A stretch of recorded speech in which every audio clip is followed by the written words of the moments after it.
feminismos y prácticas descoloniales, nos vamos a permitir grabar esta conversación porque estamos seguras que van a aparecer reflexiones valiosas y que mucha gente no ha podido conectarse y nos gustaría poder luego pues compartir esta grabación, esta llamada. Entonces, bueno, si alguna persona tiene pues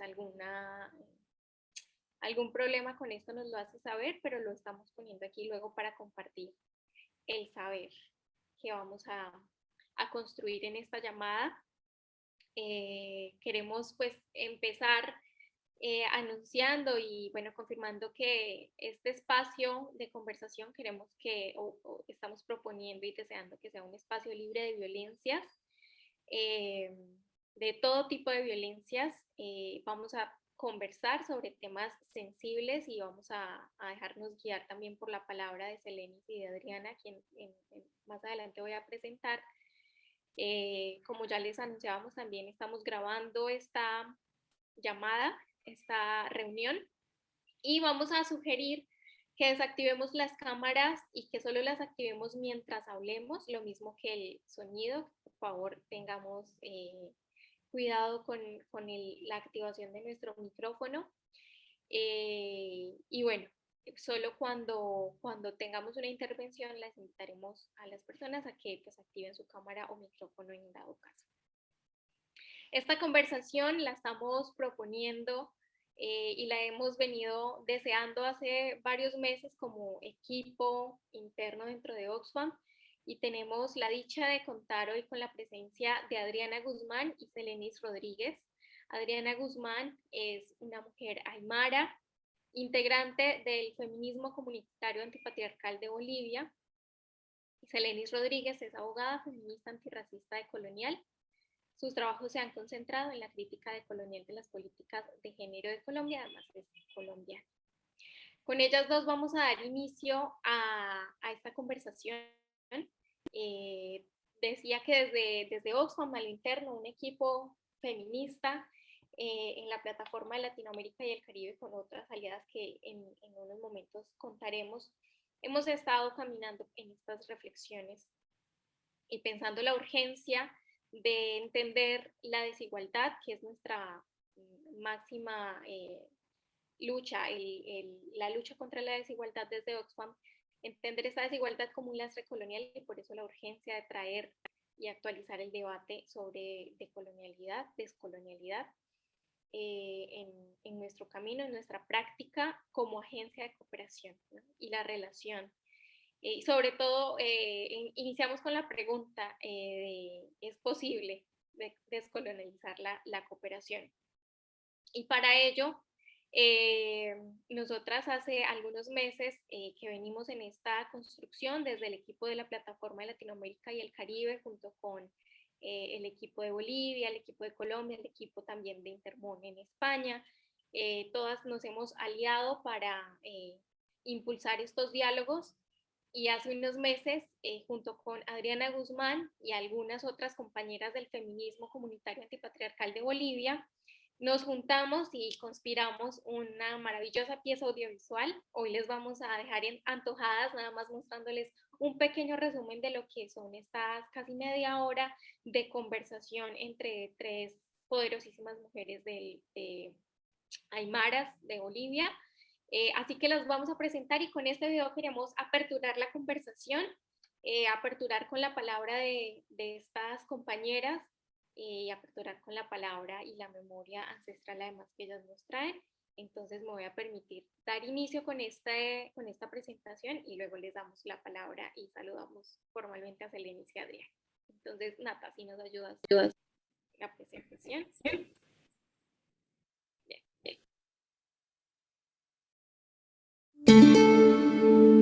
Muchas veces preguntan, ¿no?, ¿qué es el colonialismo? ¿Qué es el racismo? Creo que es importante para responder, primero sentir, ¿no? Sentir qué es el colonialismo, ¿no? Mirar también el impacto del sistema en nuestros cuerpos, ¿no?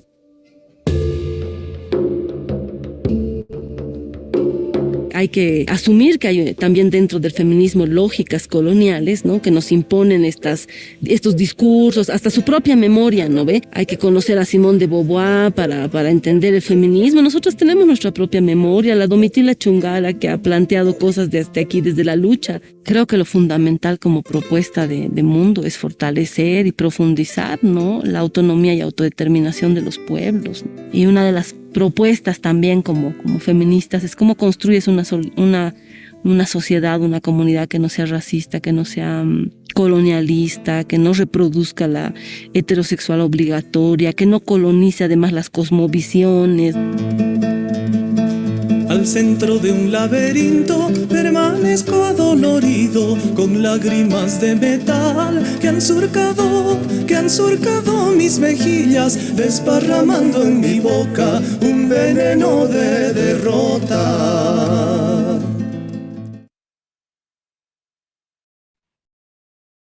Esta es nada más el abrebocas para que quedemos antojadas, insisto. Vamos a dejar el link de YouTube en el chat para que pues, puedan conocer todo el video, toda la reflexión que está allí. Se ve muy prometedor. Con esta música, con estas voces de las compañeras, nos iniciamos. Me va a permitir leer unas líneas pues, que un poco nos entonan con el sentido de esta conversación. Entendemos que América Latina, o sabemos que América Latina es la región más desigual del mundo, en donde la fortuna de los milmillonarios de la región ha aumentado desde el comienzo de la pandemia, mientras pueblos indígenas o afrodescendientes, por ejemplo, ocupan mayores tasas de pobreza que el resto de la población.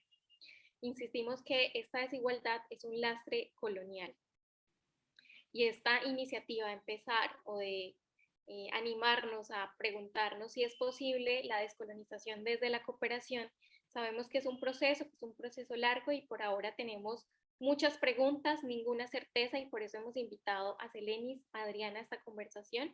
Y quizás la única certeza que tenemos es que el camino al que aspiramos empezar a caminar en este tema de la descolonización desde un enfoque feminista no es una transformación inmediata y solo tiene sentido si se camina junto y aprendiendo, por ejemplo, de los feminismos de la Vía Yala. Por eso, pues saludamos a Adriana, ahora sí, a Adriana y a Selenis. Un gusto que estén con nosotras, que nos hayan cedido parte de su tiempo para esta generosa conversación.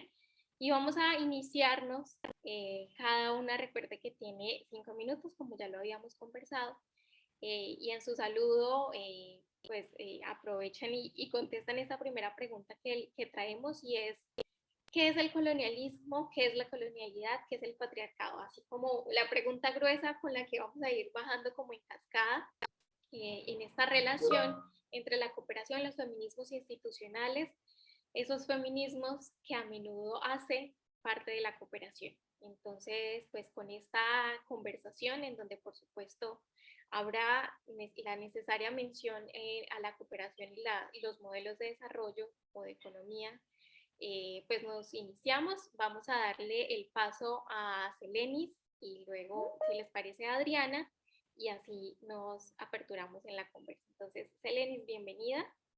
Acuérdate que vamos a poner el anuncio con corazoncito cuando esté el tiempo. Eso va a estar bueno, a ver cómo hacer eso en 5 minutos, pero bueno, la idea creo que es más bien dejar preguntas y cosas en punta, que creo. Buenas tardes o buenos días a todas, todes, todos. Bueno, la pregunta es como que para dar la base a este diálogo, la pregunta por bueno, ¿cómo entender la cuestión es como el colonialismo, la colonialidad? Voy a comenzar por ahí porque eso como que muchas veces genera como un poco de confusiones. Yo hago parte del GLEFA, que es el Grupo Latinoamericano de Estudio, Formación y Acción Feminista. Digamos que hemos trabajado con cierta mirada sobre este tema.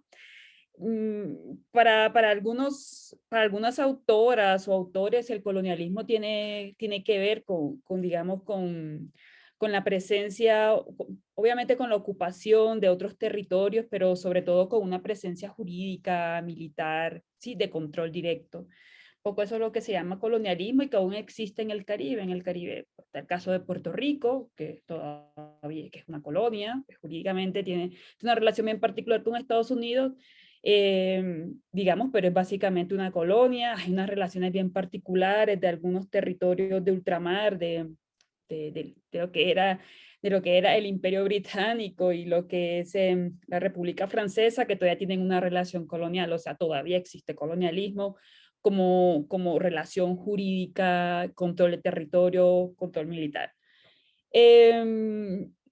Y en la colonialidad un poco, que es como una idea de un sociólogo peruano que se llama Aníbal Quijano, tiene más que ver con la larga duración de las relaciones coloniales.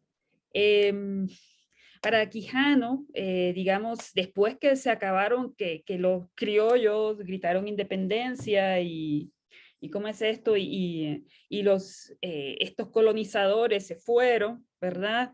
Dejaron en estos territorios unas lógicas de una forma de organización y de ver la vida, que es a lo que él le llama colonialidad, que es la larga duración, digamos, de esa estructura de la vida. Y bueno, hay una cosa que es central en Quijano, y que por eso es tan útil un poco la idea de la colonialidad, que hay una ahí que es un poco diferente con la cuestión del colonialismo, y es la centralidad de la cuestión racial. Para Quijano, el terrible legado que dejaron los imperios en esta parte del mundo fue una organización económica, social y política alrededor, construida en base en jerarquías raciales, racistas, ¿sí? Básicamente, el acceso al trabajo, el acceso a la propiedad, está marcada por, digamos, por la raza. Eso es bien diferente, incluso para quienes también están relacionadas con los abordajes, digamos, postcoloniales. También saben que, por ejemplo, en el abordaje postcolonial no hay una centralidad de la raza, lo que se aparece en la idea de colonialidad. Tampoco en las luchas anticoloniales de esto. Recuerden que las independencias latinoamericanas fueron luchas anticoloniales, y ni en ninguna apareció central la cuestión de raza.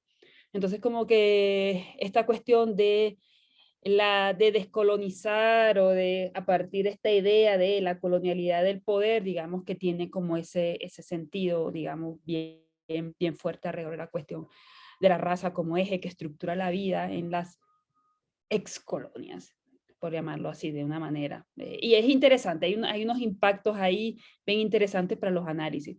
Pero bueno, yo solamente tengo 5 minutos.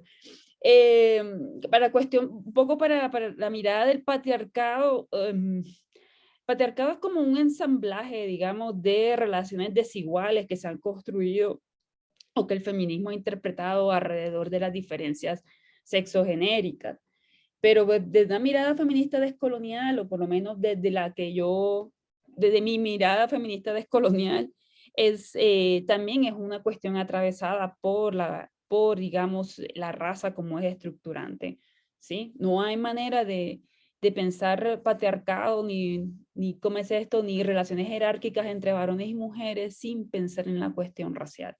Y eso hace que se vuelva incluso más complicado para las mujeres entre sí, pensarlas como grupo dominado, si hay diferencias de jerarquías raciales entre ellas, sobre todo en contextos coloniales, bien difícil. Incluso pensar las relaciones de poder entre varones y mujeres de diferentes, digamos, origen étnico-racial, o diferentes posiciones raciales, también es bien difícil pensar cómo es esto, pensar simplemente esto es un patriarcado, es bien complejo. Entonces, como que, digamos que eso también ha sido como una revisión, bueno, por lo menos por la parte de algunas autoras feministas descoloniales, de revisar qué es lo que estamos entendiendo por patriarcado y las complejidades de ese patriarcado. ¿Sí? Bueno, lo dejo hasta ahí porque ya creo, no sé si es que era que cuando sale el corazón es ya, o si es que cuando sale el corazón que te queda un minuto. Que te queda un minuto. Bueno, gracias. No, lo que quería agregar era que esto ha sido, esta cuestión, este abordaje, o esta mirada crítica de lo que se ha construido como patriarcado, como una mirada, digamos, que como este problema o esta institución que atraviesa todas las culturas y todos los tiempos históricos, creo que ha sido ampliamente cuestionado, ¿verdad? Y sobre todo con miradas que que tiene una visión crítica desde la cuestión, digamos, desde las estructuras raciales y las jerarquías raciales, y también desde las jerarquías que establecen, digamos, el acceso a recursos económicos o posiciones de poder, que ya es como la cuestión ya mirando desde el punto de vista del capitalismo. Entonces, claro, una mirada interseccional que cuestionaría mucho la idea tradicional que se ha construido del patriarcado, ¿no? O de qué es eso del patriarcado. Y además también hay un montón de imprecisiones históricas que yo creo que también vale la pena tener en cuenta. Aquí se habla de que trajeron un patriarcado. Bueno, en el siglo XVI apenas estaba ocurriendo, digamos, si alguien sigue los trabajos de Silvia Federici, apenas se estaba constituyendo el patriarcado en Europa. Entonces es bien complicado, hay muchas cosas interesantes para analizar sobre esto, pero hasta aquí dejo. Yo creo que después van a salir otras cosas, seguramente. Gracias, Elena. Además, gracias por ser generosa con el tiempo. Vamos entonces a darle el paso a Adriana. Compañera Adriana, bienvenida y adelante con tu primera intervención.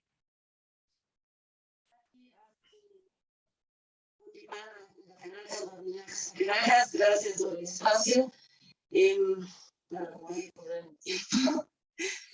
A ver, para nosotras lo importante como feministas comunitarias hoy antipatriarcales es entender que hay una lucha en el territorio de las palabras, ¿no? Y una lucha no solamente con la academia, ¿no? Y esta imposición de sus sentidos, esta disputa de sentidos, conceptos y significados que hay que hacer, sino esta lucha en el territorio de las palabras que se constituyen en nuestro cuerpo, ¿no? Que se hacen cuerpo, como decía no se escucha. Me parece que hay algo con tu micrófono que se escucha y luego se deja de escuchar nítido. A ver, probemos. No, ahí no. Ahí no te escucho. Creo que es algo más como con tu micrófono, porque ahorita se te escuchaba muy bien. A ver, probemos con otra herramienta.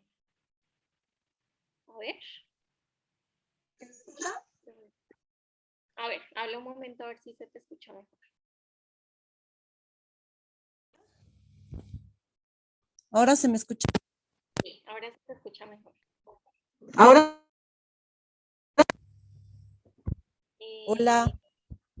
Hola. ¿Se me escucha? Sí, ya se bien. escucha. Bueno, esos minutos no cuentan, entonces, lo que estaba diciendo es que para nosotras hay una lucha en el territorio de las palabras, no solo una lucha frente a la academia y a la disputa de los conceptos y los sentidos que explican la realidad que vivimos con nuestros cuerpos en nuestros territorios en una clara lógica colonial y extractivista. La lucha en el territorio de las palabras para nosotras ha significado también parte de este proceso político que hemos vivido en Bolivia, y desde ahí yo podría hablar más bien de lo que es la colonización, el colonialismo, ¿no? Más que la colonialidad, porque esa ha sido la herramienta de lucha en el proceso boliviano, ¿no? La colonización para nosotras, el colonialismo, es este sistema de opresión, de dominación, de ocupación y saqueo de los cuerpos, los territorios y las sexualidades. Y así se ha construido y así se ha consolidado con la violación sistemática de nuestras abuelas y ancestras, lo que se ha llamado la colonización, la invasión colonial, no solo hace 500 años, sino sistemáticamente hasta hoy. Entonces no es que hay otro colonialismo nuevo o transformado, para nosotras es una continuidad con diferentes categorías, con diferentes formas en la política y en las formas de lucha incluso, ¿no? Entonces, eso es para nosotras el colonialismo y es el concepto que utilizamos para luchar, para hablar de la descolonización, ¿no? De la descolonización como acción, no de lo decolonial ni lo postcolonial. O sea, de repente esas categorías le sirvan a la cooperación, no sé exactamente para qué, o a la academia, pero en todo caso, para nosotras que es una lucha frente a un sistema de muerte, las palabras tienen que servirnos para transformar nuestra vida cada día, ¿no? Y enfrentar ese sistema. Entonces, eso como el colonialismo y la colonización, y de ahí surge en el contexto boliviano el planteamiento de la descolonización, ¿no? Desde esa experiencia podemos decir que no se puede descolonizar el Estado, por ejemplo. no creo que se pueda descolonizar la cooperación, porque son estructuras de poder funcionales al sistema patriarcal colonialista, ¿no? Pero sí se pueden plantear seguramente algunas discusiones al respecto, ¿no? Y lo segundo, sobre el patriarcado, de igual forma para nosotras nos hemos planteado como feministas y después como feministas comunitarias antipatriarcales, justamente para situar estas formas de dominación, de saqueo en los cuerpos de las mujeres, en el cuerpo de la naturaleza y en los cuerpos feminizados, que son los que no se visibilizan en las relaciones de poder, ¿no? Que no se visibilizan en las comprensiones universales de las transformaciones, las revoluciones y el llamado desarrollo, ¿no? Entonces, para nosotros el patriarcado no está dividido de los otros sistemas, colonialismo, capitalismo, ¿no? El patriarcado articula todas esas formas de dominación y por eso hablamos de un patriarcado capitalista, colonialista, racista, machista, misógeno y narcoestatal en muchos territorios, ¿no? Entonces, el patriarcado es esa forma de dominación, ese sistema de dominación político, económico, cultural, que se construye sobre el cuerpo de las mujeres, sobre el cuerpo de la naturaleza y sobre los cuerpos feminizados, ¿no? Ahora, si ese es el concepto ideal o específico, ¿no? Para nosotras no pretendemos hacer ciencia, no creemos que sea posible establecer la verdad, sino que a nosotras nos ha servido visibilizar, llamarle a esas formas de opresión patriarcado para en Bolivia plantear la despatriarcalización, plantear esa lucha antipatriarcal, ¿no? Aunque obviamente son muchas veces estas categorías cooptadas por la academia, por el propio Estado, también por la cooperación, y no significa que estén despatriarcalizando, ¿no? Pero me parece que es fundamental esa discusión sobre el patriarcado, además como un acto de autonomía epistemológica que hemos hecho, de definir nosotras qué entendemos por patriarcado. Gracias, Adriana, también por tu generosidad con los tiempos. Bueno, ustedes han propuesto en este primer bloque y comentarles también a quienes están conectadas. Vamos a tener unas intervenciones, vamos a sentir que son muy cortas para todo lo que queremos escuchar de las compañeras, pero la buena noticia es que ahora vamos a tener unos 10 minutos para que ellas conversen entre ellas alrededor pues, de esta primera pregunta o este primer bloque temático en relación con estas vinculaciones entre colonialidad, colonialismo, patriarcado. Ya ustedes ponían, digamos, algunos puntos que yo voy a resaltar nada más para abrir la conversación entre ustedes dos y esta articulación de las opresiones en un lugar y lo útil que puede ser también para no segmentar las luchas, ¿no? Para entender que esto responde a un lugar común, estas luchas corresponden a un lugar común. Adriana lo sugiere y propone que es en los territorios feminizados, cuerpos o territorios, tierra, en donde estas opresiones se detonan con más fuerza y bueno, estas prácticas descoloniales e instituciones que son imposibles de descolonizar, quizás y algunas transformaciones dentro de instituciones como la misma cooperación. Entonces, por ahí, bien interesante lo que ustedes van poniendo sobre la mesa. Entonces, dejamos estos 10 minutos para que ustedes continúen una conversa ya entre ustedes dos. Sí, yo quisiera seguirme porque justamente estas discusiones de si el patriarcado es una articulación de opresiones o primero está el colonialismo, etcétera, en nuestro caso vienen de la lucha política, del contexto político boliviano y de los cuerpos en los que tenemos, ¿no? Soy aymara, lesbiana, mujer, eso no se puede dividir, o sea, no se puede decir cuál está primero, ¿no? Si me oprimen más por el color de la piel, por ser aymara, o por ser mujer, o después por ser lesbiana.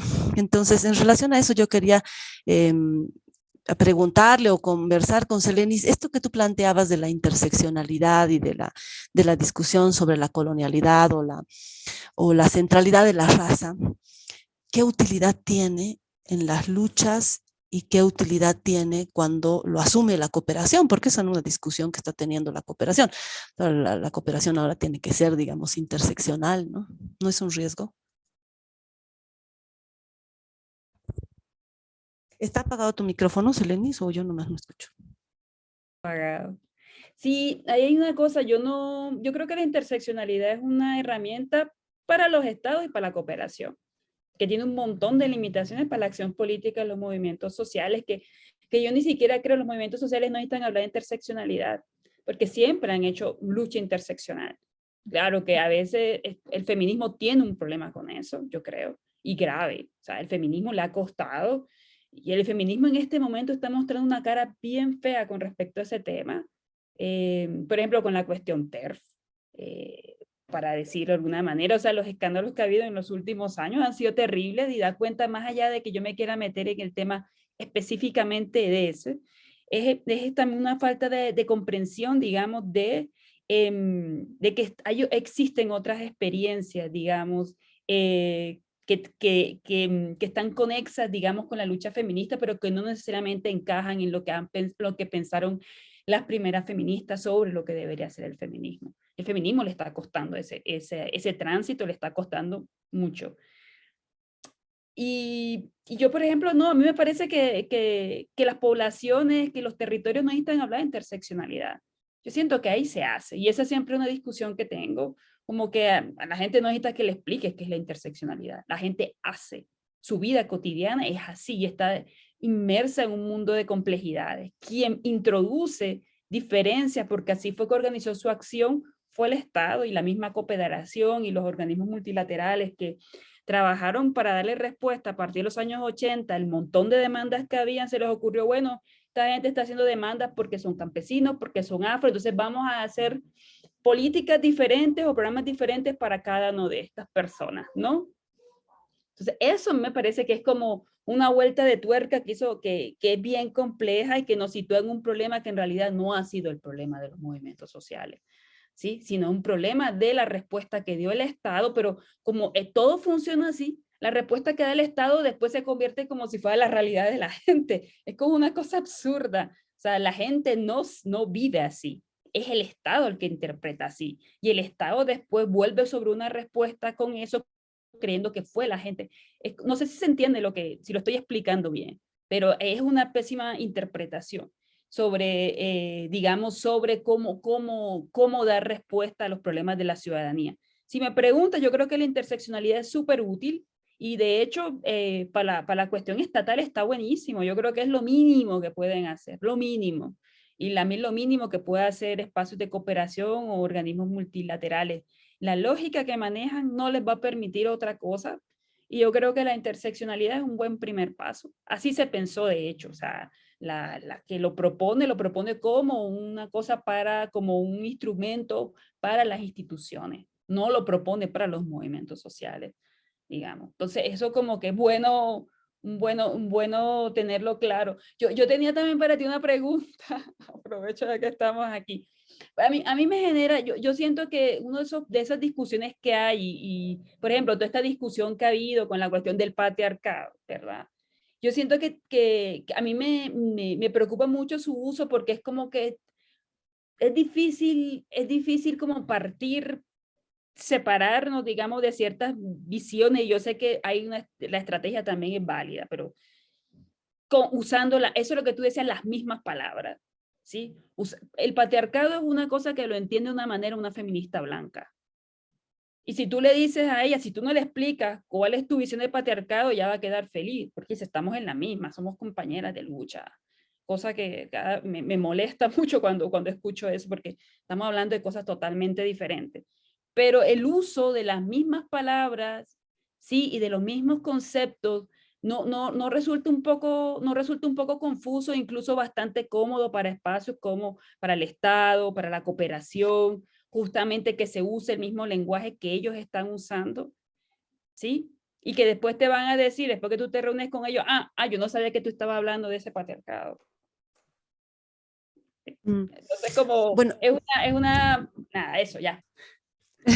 Primero, me gustaría decir algo sobre lo que has planteado de la interseccionalidad. Yo no he visto la interseccionalidad en las políticas de los estados, por lo menos de los que yo conozco aquí en la región, digamos, ¿no? Pero sí he visto esta alimentación de esta categoría desde la academia y desde la cooperación internacional. El problema está que nos imponen, como siempre, desde las lógicas coloniales, las categorías de moda, los discursos de moda, ¿no? Y eso afecta a las luchas, pues a las formas de organización, porque finalmente hay organizaciones, pueblos indígenas, originarios, campesinos, que tienen una vinculación con la cooperación y tienen que transformar esa lucha que se hace desde el cuerpo en interseccionalidad, traducirla en diversidad sexual, en inclusión, en su momento en equidad. Con esto quiero decir que que una responsabilidad mínima de la cooperación en estos tiempos es revisar su marco conceptual, ¿no? No porque pensemos que con eso va a acabar con el patriarcado, sino por una responsabilidad que permita identificar las posibilidades de diálogo con los territorios, las organizaciones, mismo que sea un diálogo para desencontrarnos, ¿no? Pero hay una reproducción, yo diría, un poco no sé si responsable, pero que necesita revisarse sobre el marco conceptual que utiliza la cooperación internacional y las formas como nos impone a partir de esos marcos conceptuales ciertas agendas, ¿no? Lo LGBT, cuando tenemos otros conceptos, otras discusiones que estamos haciendo en cada territorio, no en todos los territorios se está hablando de descolonización, despatriarcalización, pero en el caso de Bolivia hemos tenido este debate en el territorio de las palabras, ¿no? Y sobre lo que tú planteabas del patriarcado, nos han hecho este cuestionamiento sistemáticamente, por ejemplo, desde el indianismo también, ¿no?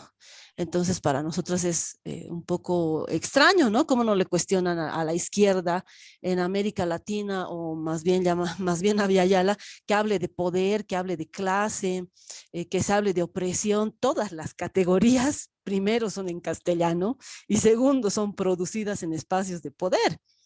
Entonces, no solamente las feministas, no solamente el patriarcado o el feminismo son categorías producidas en una lógica colonial, ¿no? Sino todas, ¿no? Pero se permite que todo está en discusión, pero hay que cuestionar el patriarcado. Entonces, para nosotros primero esa es una cosa por lo menos para cuestionarnos, ¿no? Usamos la categoría de patriarcado no para dialogar con este feminismo hegemónico, ¿no? O sea, hay muchos feminismos, pero hay un feminismo hegemónico y a ese me refiero cuando digo el feminismo, ¿no?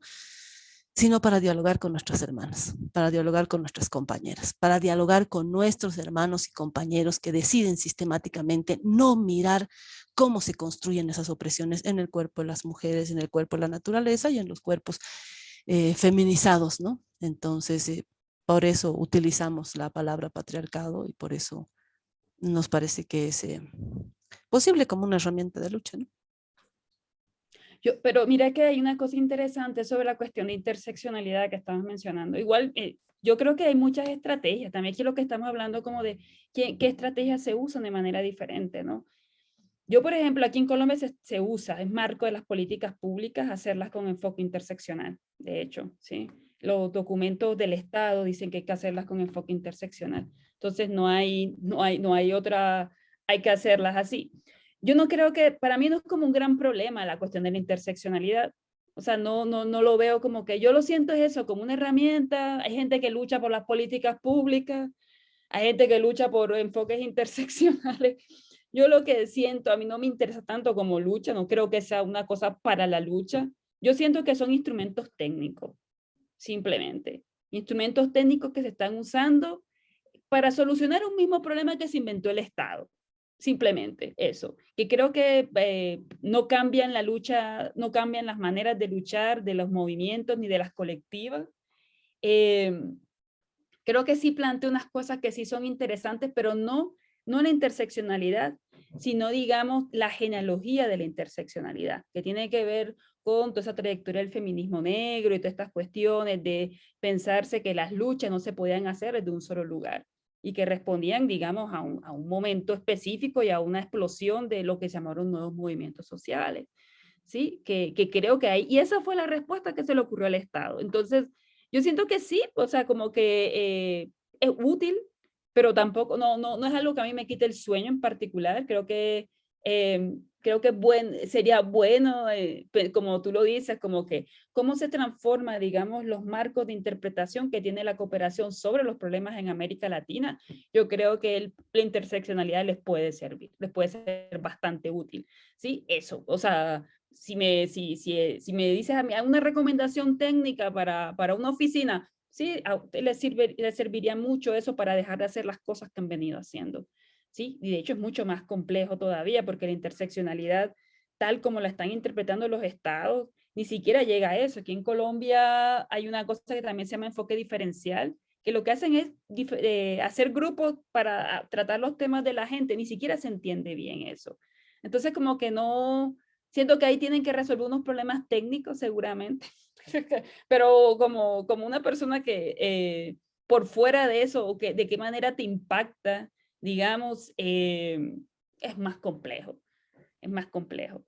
O sea, uno habla de interseccionalidad en medio de sociedades capitalistas liberales, es un chiste, es un pésimo chiste. O sea, eso no sirve de nada. Estamos hablando de cosas más profundas, desigualdades estructurales, ¿sí? Asociadas a un capitalismo racista, ¿sí? Y de verdad la interseccionalidad va a ser una solución frente a una cosa como esa, frente a estados que están fundados sobre una estructura capitalista racista.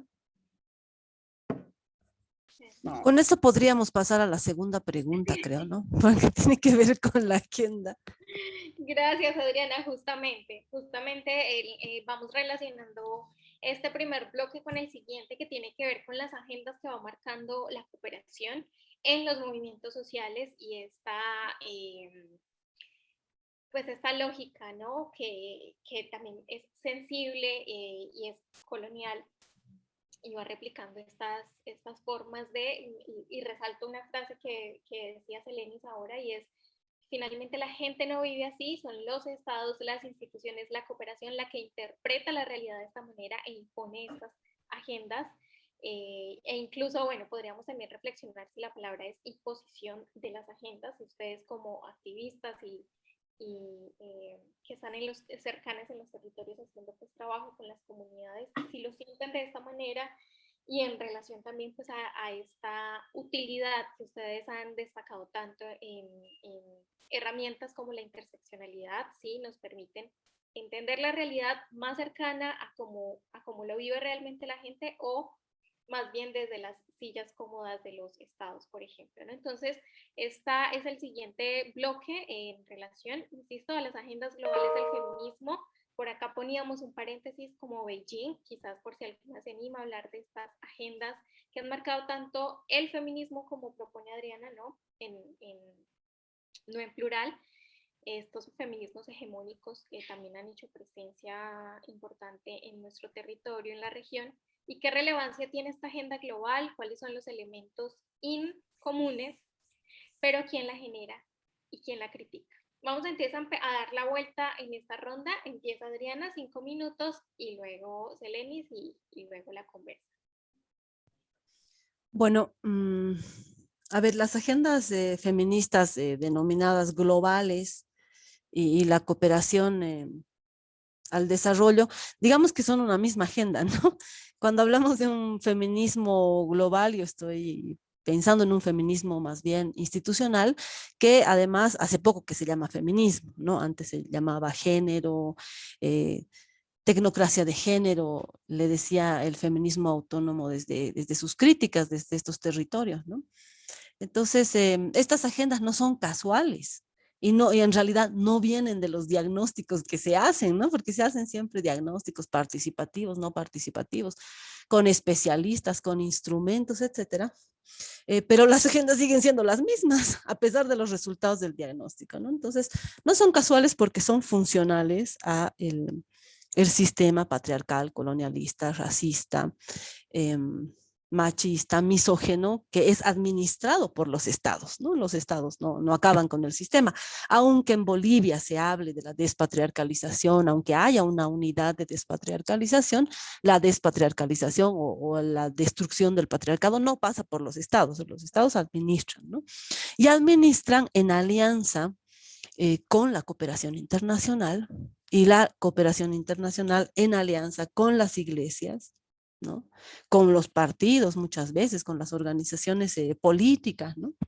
Entonces, así se han ido, yo creo, definiendo estas agendas globales.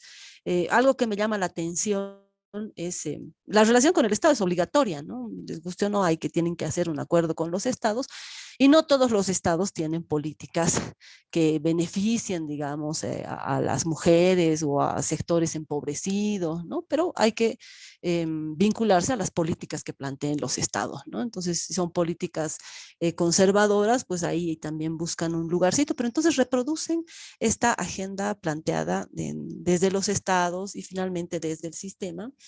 Una cosa que profundiza la forma como se plantea esta agenda es con la incorporación del feminismo. Yo no entiendo bien cómo se puede incorporar estas miradas feministas, pero además también incorporar estas relaciones con la iglesia, porque gran parte de la cooperación tiene vinculación con las iglesias, ¿no? Están administrados, son proyectos administrados por las iglesias, son cooperaciones administradas por las iglesias, ¿no? En estados laicos, igual como el caso de Bolivia, pero y la preocupación última que tengo es esta vinculación que tiene actualmente la cooperación para generar sus agendas y el feminismo también con la academia, ¿no? Entonces impone las categorías y ahí volvemos al tema de la interseccionalidad, cómo se imponen con estos discursos categorías de análisis, formas de interpretación de la realidad que finalmente tienen que traducirse en estas agendas, en estos proyectos, y yo puedo estar en una comunidad en la que tengo que hacer un proyecto interseccional y me tengo que inventar cómo, ¿no? Entonces, la forma en la que eso se está concretando es interseccional porque hay una mujer, una niña, una lesbiana, una trans, una indígena, así, una estampita de colores, ¿no? Y eso no sé si sea interseccional en todo caso, pero nos rompe la estructura de estas opresiones atravesadas en el cuerpo que la llamamos nosotras patriarcado, ¿no? Entonces, esta agenda feminista es una agenda del feminismo institucional, es una agenda funcional al sistema, ¿no? Eso yo puedo decir para empezar, no sé en qué tiempo estoy. Muy bien, muchas gracias. Te queda un poquito de tiempo, pero lo podemos ahorrar para ahora el diálogo que tengan juntas. Elena. Te faltó poner corazón. No alcancé. Hay una cosa interesante, yo de acuerdo en algunas cosas generales, pero hay unas cosas un poco, es interesante, toda esta movida feminista transnacional, digamos, es una que se consolida desde la década del 70, pero toma mucho auge con Beijing, el que es impresionante. No fue creada no es una cosa de hombres, es una cosa creada por el feminismo blanco, digamos. La primera oficina, digamos, que se establece, digamos, para producir conocimiento, interpretar los problemas de las mujeres del tercer mundo, fue impulsada por USAID, digamos, a finales de la década del 70 por un grupo de antropólogas feministas. O sea, para mí el problema de las agendas feministas es su evidente racismo, básicamente, no su misoginia. Yo creo que son miradas racistas del mundo. De hecho, toda esta cuestión de mujer y desarrollo, toda esta cuestión de género al desarrollo, de los enfoques antipobreza, todas fueron producidas y tienen un sesgo racista impresionante. Y a mí me impresiona también como que se vuelva a hablar de esto, que yo esté hablando de esto casi 40 años después. Digamos, hay trabajo desde la década de finales de los 70 que ya están denunciando, digamos, el problema que tiene todas estas oficinas de género de las agencias multilaterales, ¿verdad? Produciendo ideas sobre cuál es el problema de las mujeres del tercer mundo y cómo tenemos que ayudar a las mujeres del tercer mundo. Cómo las mujeres blancas se van a constituir en las salvadoras de las mujeres del tercer mundo. Porque el problema, supuestamente, de la década de los 80 es que las mujeres estaban rezagadas en relación con el desarrollo. Y lo que pasa es que el aparato del desarrollo es un aparato depredador, básicamente, que promete supuestamente que vamos a alcanzar el nivel, ese ideal de vivir como una sociedad del primer mundo. Que, bueno, eso también en este momento es bien como para cuestionarlo. Pero un poco lo que nos proponía ese feminismo, de hecho quien introduce el feminismo institucional es la Agenda Internacional del Desarrollo. No es al revés. ¿Sí? No es que el feminismo institucional se metió con la cooperación. Es la cooperación y el aparato global de cooperación, el que introduce, el que aparece desde 1974, 1976, con la primera conferencia en México, alguien me corrija la fecha, ¿verdad? Aparece por primera vez la necesidad que los estados se comprometan en crear oficinas y políticas públicas para la mujer. Ustedes saben lo que significa eso. Eso significa que los recursos se van a dar a los estados en la medida en que constituyan esos espacios, ¿verdad? Entonces es bien, bien interesante. Aparte, todo este feminismo institucional que toma fuerza en América Latina en la década del 90, que es la década de Beijing, pero también es la época de la reestructuración neoliberal de la región. O sea, aquí estamos viendo unas cosas que son bien complejas. Digamos, casi todo ese feminismo que pulula en los estados, incluso en muchos grupos aquí que dicen que tienen un discurso como que diferente, también beben de ahí, porque ese es su lugar de interpretación, interpretan desde ahí. Y lo peor es que el desarrollo, digamos, es el gran aparato colonizador desde la década del 50 hasta el día de hoy, ¿verdad? Y sigue produciendo así, y el feminismo, ese feminismo que está en las oficinas, ¿verdad? Es un feminismo producido por ese aparato de desarrollo, ¿sí? Supuestamente porque las mujeres hay que desarrollarlas, porque las mujeres no se habían subido en el tren del desarrollo y había que subirlas como fuera a ese supuesto tren del desarrollo del que donde hoy estamos en la gran crítica del buen vivir o del vivir sabroso, lo que se está hablando en Colombia, ¿verdad? Es justamente eso, es como, ¿sabes qué? No me quiero seguir subiendo a ese supuesto aparato de desarrollo, porque ese aparato de desarrollo lo que está es depredando los territorios.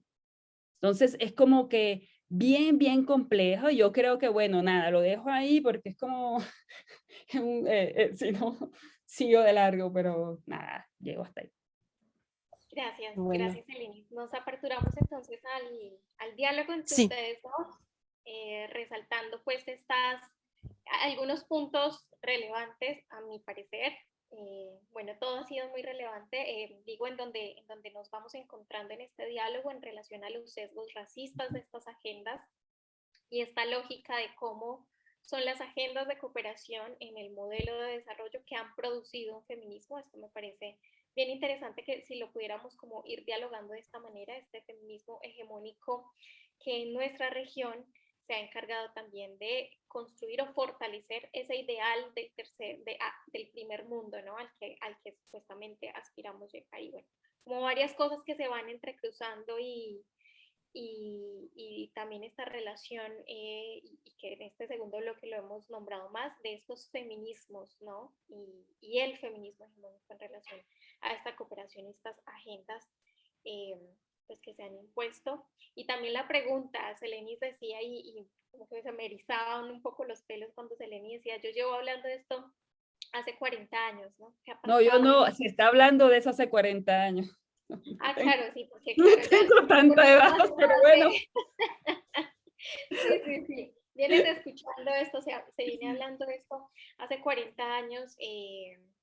¿Cuáles han sido esos oídos sordos también que hemos tenido desde la cooperación, por ejemplo, frente a esto, ¿no? Bueno, por ahí lo dejo para que ustedes pues se arranquen en estos 10 minutos de conversa en este nuevo bloque.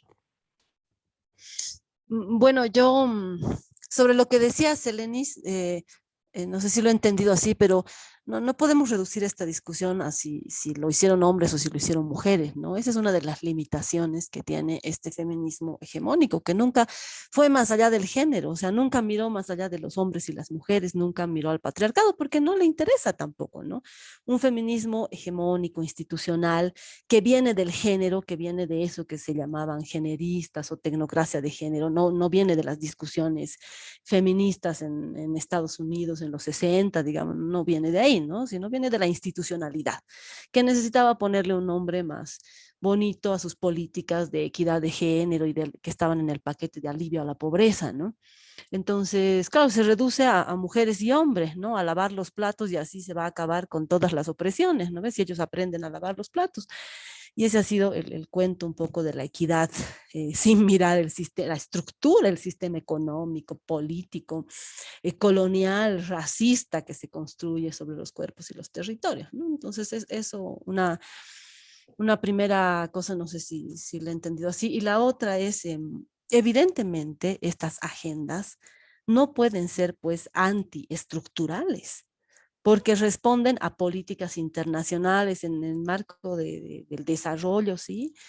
Y en el marco de las propias políticas que hace cada estado, que tienen que responder igual a esos organismos internacionales, objetivos del milenio, y les guste o no hacer sus informes. Entonces, no hay posibilidad de que ese feminismo institucional sea antipatriarcal, por ejemplo, ni aporte a esa despatriarcalización. Eso lo dejo como un cuestionamiento que tiene que hacer la cooperación, ¿no? Si va a hablar de patriarcado, o sea, ¿para qué va a hablar de patriarcado si no lo va a enfrentar? Yo veo hoy esa confusión, ¿no? Hablan del patriarcado y siguen planteando talleres de equidad de género, ¿no? O las organizaciones locales que acceden a la cooperación. Hay una confusión, igual a mí me parece interesante que por lo menos esté esa confusión, ¿no? Para mirar más allá del género, ¿no? Eso yo más como comentario que como pregunta. A la Bueno, silencio. sí, no, a mí no era tanto como si lo hacían hombres o mujeres, no, sino que es algo producido por el feminismo blanco. Eso era lo que yo quería llegar. A mí no me interesa. A mí no me interesa mucho si quién, pero sí me interesa que es algo desprendido de la propio marco de interpretación feminista, hecho por feministas. Eso es problemático. Eso nos habla de que es un feminismo, digamos, comprometido, digamos, con un proyecto, digamos, de progreso, ¿verdad? Y es un feminismo evidentemente racista. No tiene, no, o sea, y en su base epistémica, si nos queremos poner muy complicadas en este tema, en su mirada de mundo es un feminismo racista. Yo entro, si ustedes quieren, entren a mirar todavía toda la publicidad que se hace sobre feminismo del tercer mundo, ¿verdad? Y sobre cooperación, y ustedes todavía se van a encontrar imágenes de mujeres nunca blancas, mujeres negras con 3 niños, con una falda y en una choza. Búsquenlo, pónganlo en Google y sale siempre eso. Eso es problemático, ¿sí? Eso es seguir con estereotipos, es la continuidad de los estereotipos coloniales, ¿sí? Sobre que estas mujeres no son capaces de nada, estas mujeres tenemos que ir a salvarlas. Eso es bien problemático y eso es feminista. Lo produjo el feminismo. Y está ahí escrito, ni siquiera hay que ir a rebuscar, está ahí escrito. Y a mí el tema del patriarcado me parece bien complejo otra vez por eso, porque este feminismo se sigue agarrando de eso, ¿sí? Y ellos son los que más tienen acceso a los medios para seguir imponiendo esa idea de que eso es el patriarcado. Y el patriarcado se queda en un problema de hombres y mujeres que a mí no me interesa, ¿sí? Dejarlo ahí. Porque hay un montón de cosas atravesadas ahí que lo atraviesan, que establecen diferencias entre mujeres, diferencias entre varones. Y todo eso queda borrado con esa palabra. Sí, borrado. No, patriarcado, ya todo el mundo se imagina la opresión de un montón de hombres sobre las mujeres. Así de reducido queda. Y a mí me preocupan siempre todas esas categorías que tienen una capacidad de reducir el problema. Yo sé que la que ustedes trabajan no es así, pero tú la estabas contando, es una cosa mucho más compleja.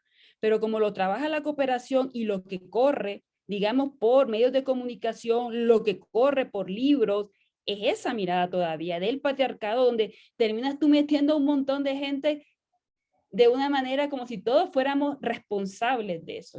A mí lo que me interesaba un poco con el tema de las agendas globales, volviendo a eso, las agendas globales son una de las que han impulsado esas ideas de patriarcado, ¿sí? Las agendas globales se impulsan con unas miradas del problema bien particulares que son adoptadas por los gobiernos locales, ¿sí? O sea, todos los gobiernos comparten. Uno puede mirar cualquier país y va a ver que el problema es el mismo. Así, incluso a veces están técnicamente mal hechos los informes, pero todo tiene que encajar ahí, ¿verdad? Todo tiene que encajar ¿cómo es que se llama eso? En la manera como la cooperación para el desarrollo ha determinado, o el paquete de desarrollo ha determinado cuáles son los problemas de las mujeres. Y lo peor es que ahí todo el mundo se mueve y utilizamos las mismas categorías y los mismos conceptos de ahí. Y aunque querramos cambiarlo, siempre terminamos enredadas otra vez con eso. A mí me parece eso bien complicado. O sea, ¿cómo entramos en disputa de sentidos ahí? Como en la disputa de miradas de mundo utilizando estas mismas ideas. A mí me parece súper complicado. Sí, me parece que las agendas, bueno, esas agendas son como para mí la quintesencia del feminismo blanco hegemónico, ¿sí? Y lo peor es que incluso la gente que dice que es más radical también está metida con esas agendas. Es como si no pudiéramos escapar de eso. Bien, bien, bien complejo. Bueno, no sé si tenemos tiempo todavía ya, ¿no? Si te parece, pasamos a la siguiente, o querías decir algo en relación específico de esto. No, sí, pasemos, Paula. ¿Sí? Bueno, Pasemos. porque igual la siguiente, bueno, esto va siendo un hilado fino, y vamos pues conversando y todo va teniendo como mucha relación. Este último bloque se quiere preguntar cómo transitar de una cooperación colonial a una cooperación crítica, si es posible, ¿no? Ya ustedes han puesto muchas pinceladas en relación a la posibilidad de descolonizar la cooperación, ustedes mismas ya lo han sugerido, pero queremos preguntarnos esto, ¿no? La transición a un ejercicio de cooperación, por lo menos más crítico. El video con el que aperturábamos esta conversación, ustedes ya lo verán, también pone reflexiones bien interesantes e incluso unas palabras que, como ustedes lo han dicho, son útiles. Esas sí son útiles para entender cómo hacer acción en este ejercicio. Así que bueno, aquí queremos un poco conversar alrededor de esos límites de una cooperación descolonial y cómo es importante, lo ponemos entre comillas, cooperación descolonial, y cómo es importante que esta cooperación apoya a los movimientos en vez de cooptarlos, ¿no? O de hacer este ejercicio de poco servir al Estado y cooptar las luchas de los movimientos, las agendas de los movimientos, en esta lógica con la que ya veníamos hablando de imponer agendas y producir un feminismo que sigue unos ideales de progreso, como lo decía Selenis, unos ideales racistas también, como lo ha propuesto Adriana, misóginos inclusive. Entonces, bueno, ahí nuevamente la palabra ahora para Selenis, 5 minutos, y luego Adriana, y se viene el debate. Las personas que van dejando sus preguntas las vamos a ir organizando, si se animan algunas pueden incluso ahora, pues, de viva voz poder intervenir. Adriana, perdón, Selenis, adelante. Dale. ¿Cómo pasar a una cooperación crítica? Yo creo que, bien, yo comparto algo que dijo Adriana hace rato.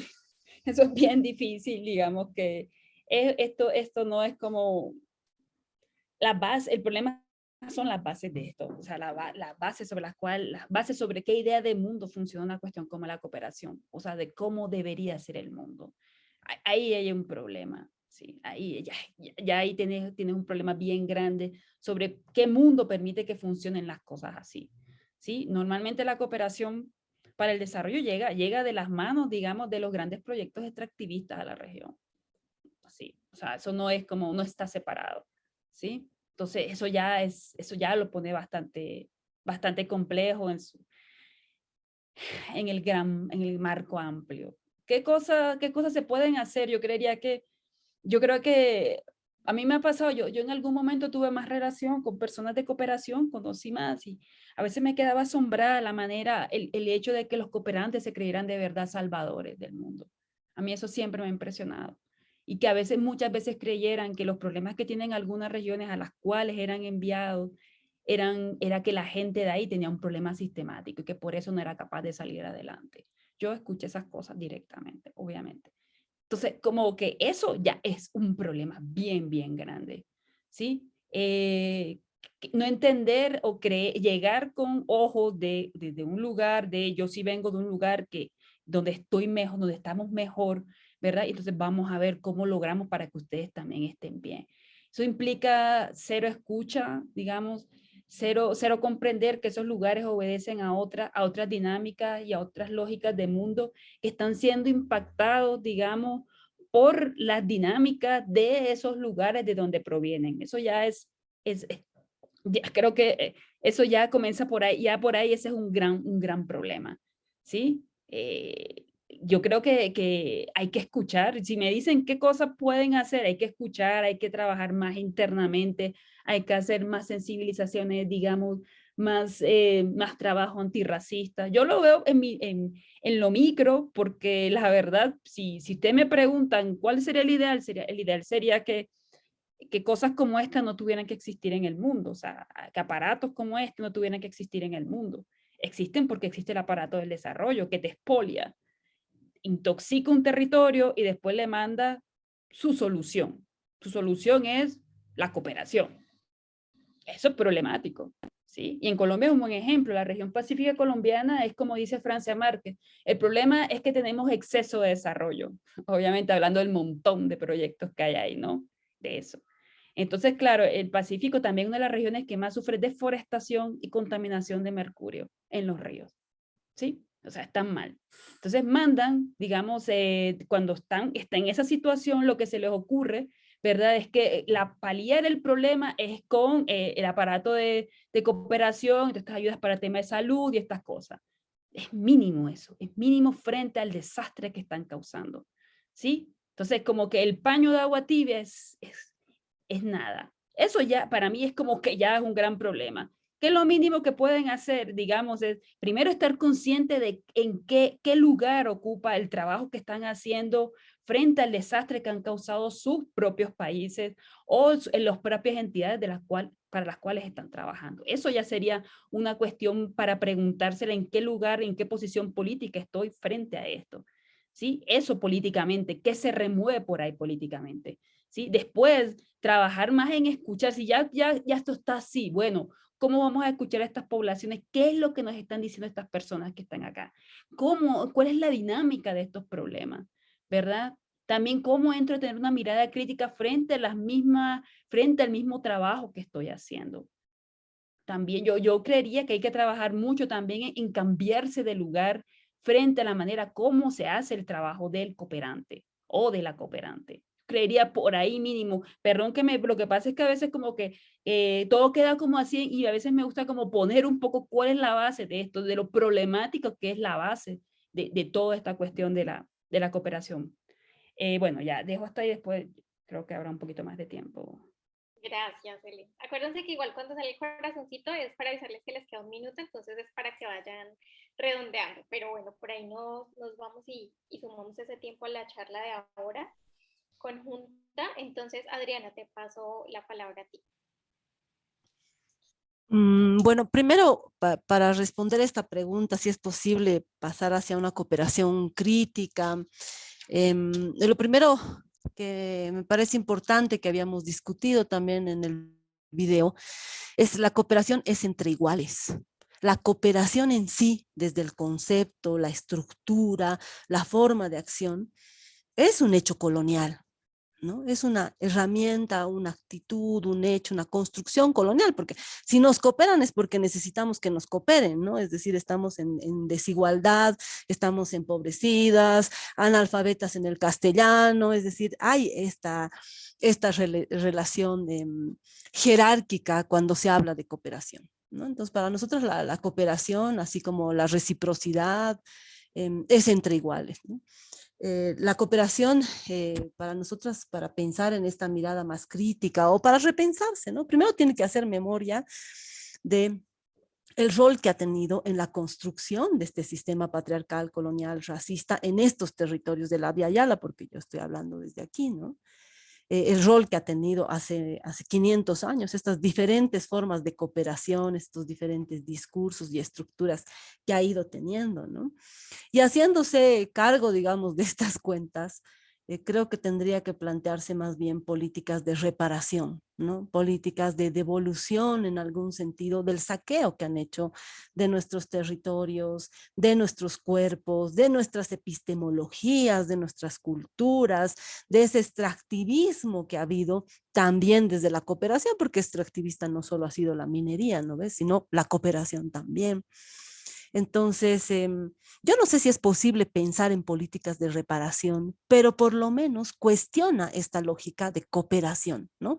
Que pone en esa jerarquía que decía la Selenis, que yo soy un poco la salvadora, o aunque me cuestione ese rol, soy feminista y todo bien, pero voy a ir a cooperar a las pobres mujeres y a los pobres pueblos o pueblos empobrecidos de la Via Yala, ¿no? Entonces, pensar un poco en cambiar este rol me parece una primera idea. La segunda es entender también que la cooperación es una estructura, es un aparato que es parte del sistema mismo, ¿no? De las herramientas que ha creado el sistema a los estados para administrarlo, a la cooperación para sostenerlo, ¿no? Entonces, no sé si es posible transformar esa estructura, pero sí creo que es posible transformar o las acciones que pueden realizar las personas que están eventualmente dentro de esas estructuras, ¿no? Hay personas que pueden plantear otras agendas más en términos de reparación, más cercanas a las discusiones frente al feminismo, que no solo es blanco, sino que el problema de ser blanco es su colonialismo, su racismo y su funcionalidad al sistema patriarcal. Em, entonces, creo también en que las estructuras no son indestructibles porque las personas que están dentro pueden también provocar algunas transformaciones sin pensar que van a ser ni la revolución ni el vivir bien desde la cooperación, ¿no? Y finalmente creo que es necesario el repensar las relaciones. Si esta cooperación quiere transitar a otro rol que sea menos jerárquico, pensar en políticas de reparación, en hacerse cargo, ¿no? De este saqueo de más de 5 siglos, creo que es fundamental pensar sus relaciones con el Estado, con la Iglesia y con la academia. Porque no solo estamos hablando, retomando un poco el anterior bloque, no solamente estamos hablando de la agenda de la cooperación, ¿no? Este es un bloque de la agenda de la cooperación, que es igual que la agenda de la academia, que se parece a la agenda del Estado, y entonces es un bombardeo de estas imposiciones de los discursos que están de moda, pero que no es una moda casual, sino una moda funcional que profundiza este sistema patriarcal, colonialista y racista. Ahora escuchándolas estaba leyendo rápidamente preguntas en el chat y preguntaban como qué hacer, ¿no? Y escuchándolas creo que también gran parte de la respuesta en este último bloque que estamos hablando también debe venir de la cooperación, ¿no? Entonces pensaba, bueno, nos debemos ahora una segunda conversación en esta misma línea, pero ahora para escuchar también a la misma cooperación, ¿qué está dispuesta a hacer, ¿no? ¿Qué estamos dispuestos a hacer como Oxfam, por ejemplo? Haber escuchado a Adriana Selenis con estas pistas que nos están dando y bueno, que han existido desde siempre en esta claridad de la cooperación y su relación con la colonialidad.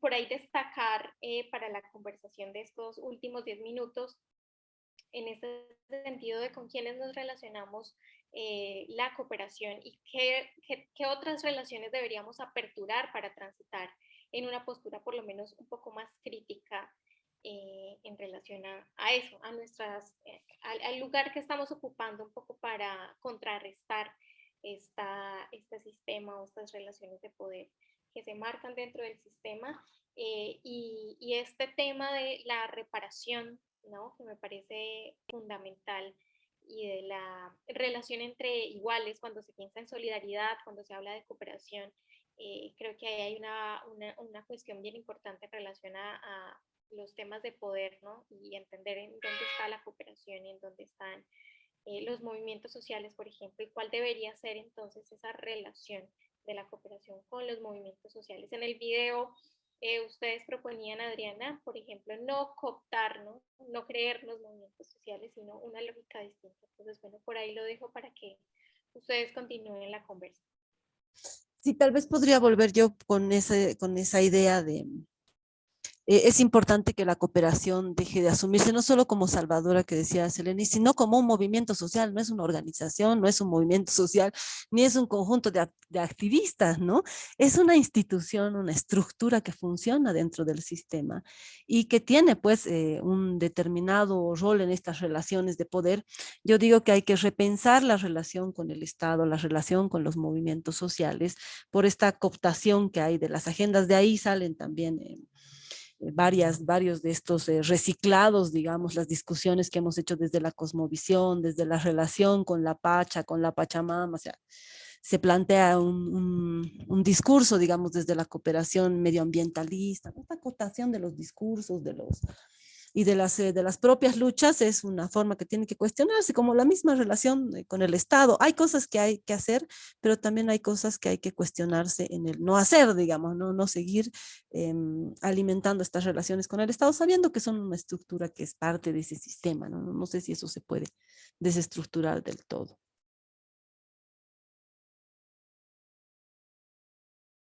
Yo, sobre qué se puede hacer, yo estoy de acuerdo con lo que dice Adriana, o sea, de verdad pensar en por ejemplo, en reparación.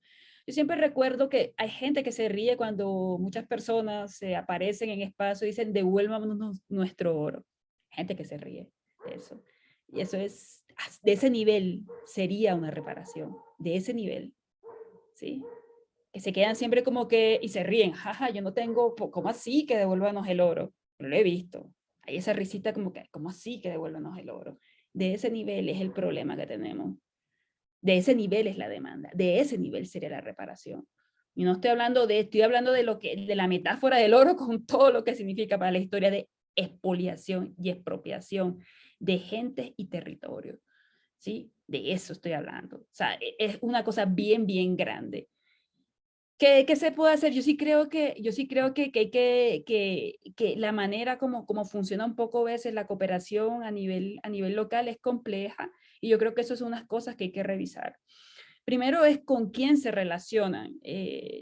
Yo siento que también se relaciona muy desde la lógica. Yo sé, por ejemplo, que aquí en Colombia hay programas que se les ha dado el dinero a ONG feministas.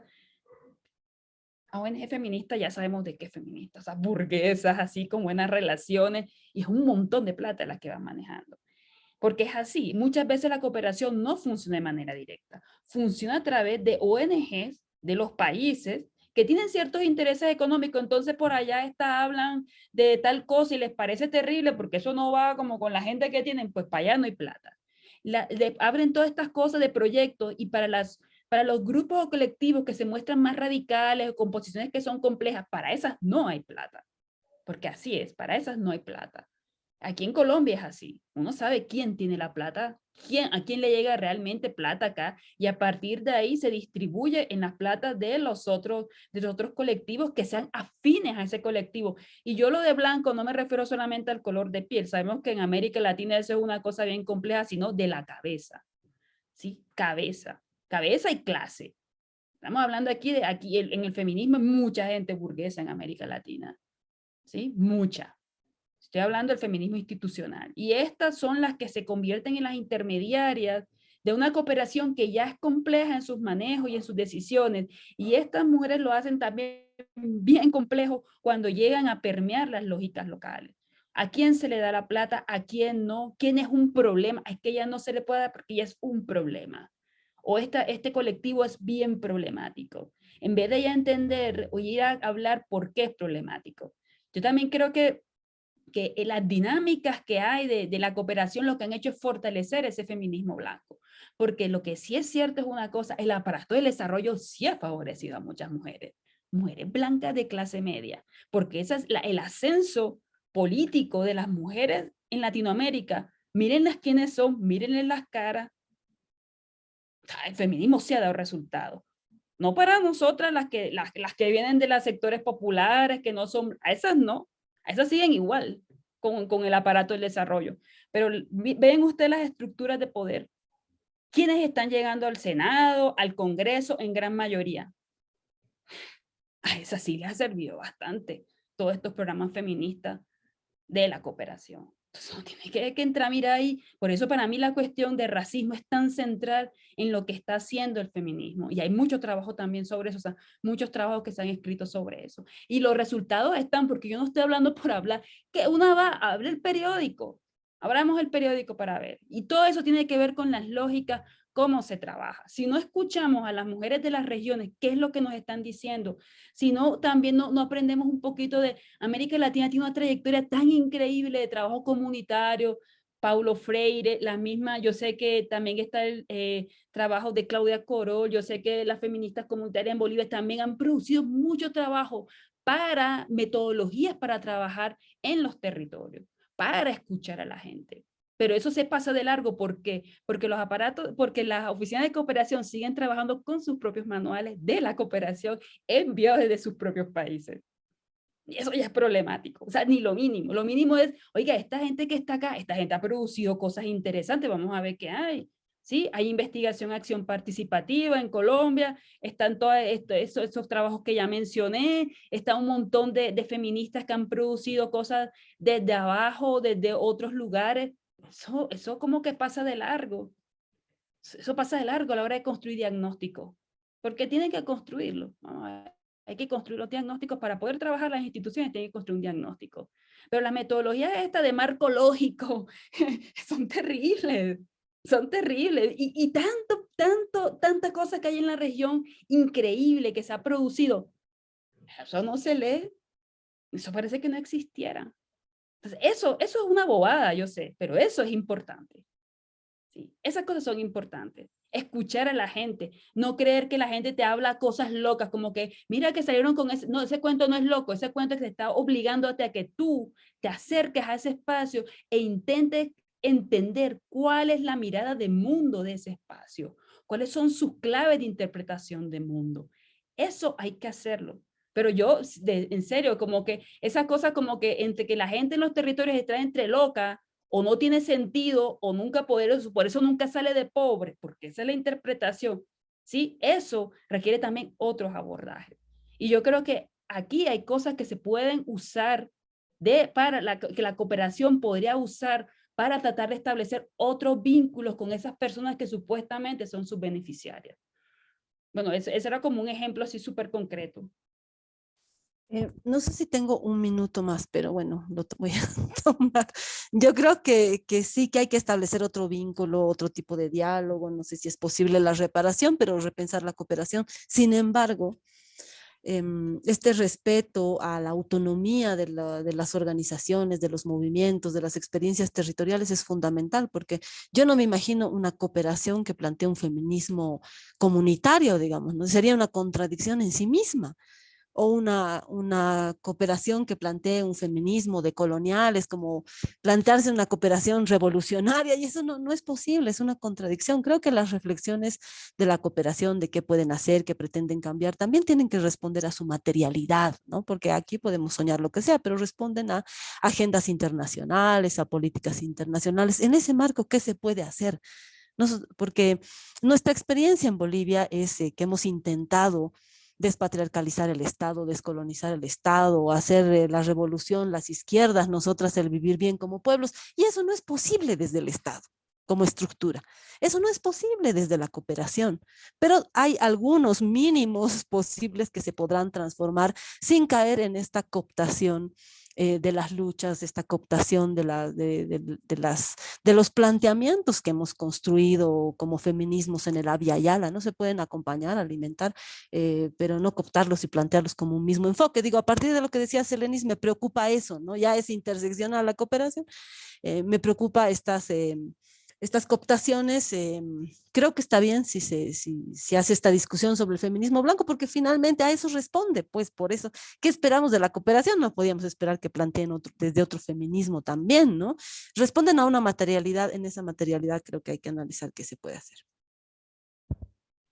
Esto nos va aterrizando mucho también para el siguiente momento de las preguntas con las compañeras. Esto de la materialidad, con lo que se cierra este bloque, justamente es bien interesante y insisto, y también lo hablábamos con Selenis y Adriana en una primera conversación, y es que nos aterriza a las posibilidades que tiene la cooperación, ¿no? Y también al papel que tenemos, al que tenemos que responder. Quizás desde dentro quisiéramos muchas cosas, pero hay una materialidad que nos aterriza y en ese sentido podemos caminar y transitar en un camino pues más real, ¿no? Que también materialice pues, las intenciones que van haciendo desde dentro. Tenemos varias preguntas muy interesantes, muchos comentarios en el chat, respondiendo y dialogando con ustedes durante la misma conversación. Vamos a invitar a algunas personas a que pues levanten la mano y puedan hacer la pregunta que ya han dejado en el chat, la puedan hacer de viva voz, pueden abrir su micrófono y si desean también su cámara, Ya hay una primera persona que se ha animado, entonces vamos a invitar a Gala Pin. Ella ha dejado su comentario, su pregunta en el chat y pues también quiere hacerla de viva voz. Por supuesto, a quienes vayan a intervenir les agradecemos también la generosidad con el tiempo, que seamos concretas y que pongamos la pregunta para luego escuchar a las compañeras. Entonces, Gala, adelante y recuerden por favor alzar la mano, tomar el turno para nosotras ir distribuyendo la intervención. Sí, bueno, primero, muchas gracias tanto a las compas de Oxfam que habéis trabajado en este webinar y en el vídeo, como a Celenis y Adriana. Y en realidad yo he puesto una pregunta muy al principio que habéis ido respondiendo, entonces si la dais por respondida, pues ya está.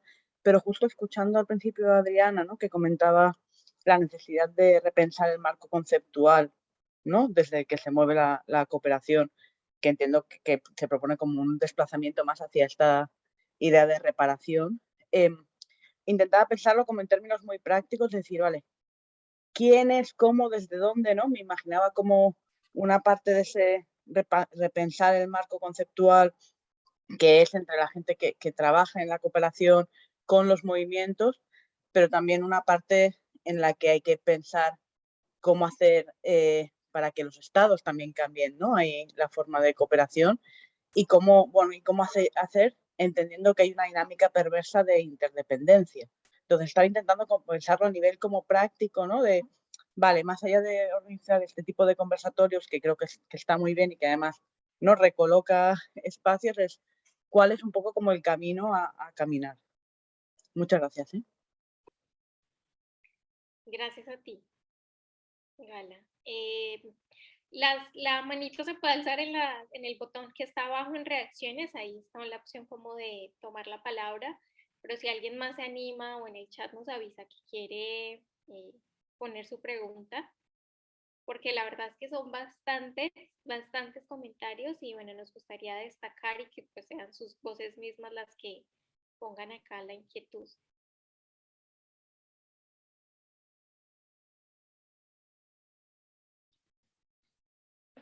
Bueno, mientras se animan voy a leer uno de los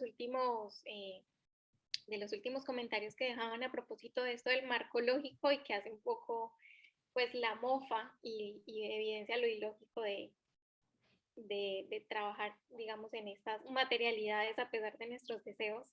Y es entrevista de trabajo. ¿Usted conoce el marco lógico? Yo no creo en el marco lógico. Respuesta, muy bien, gracias, buenas tardes.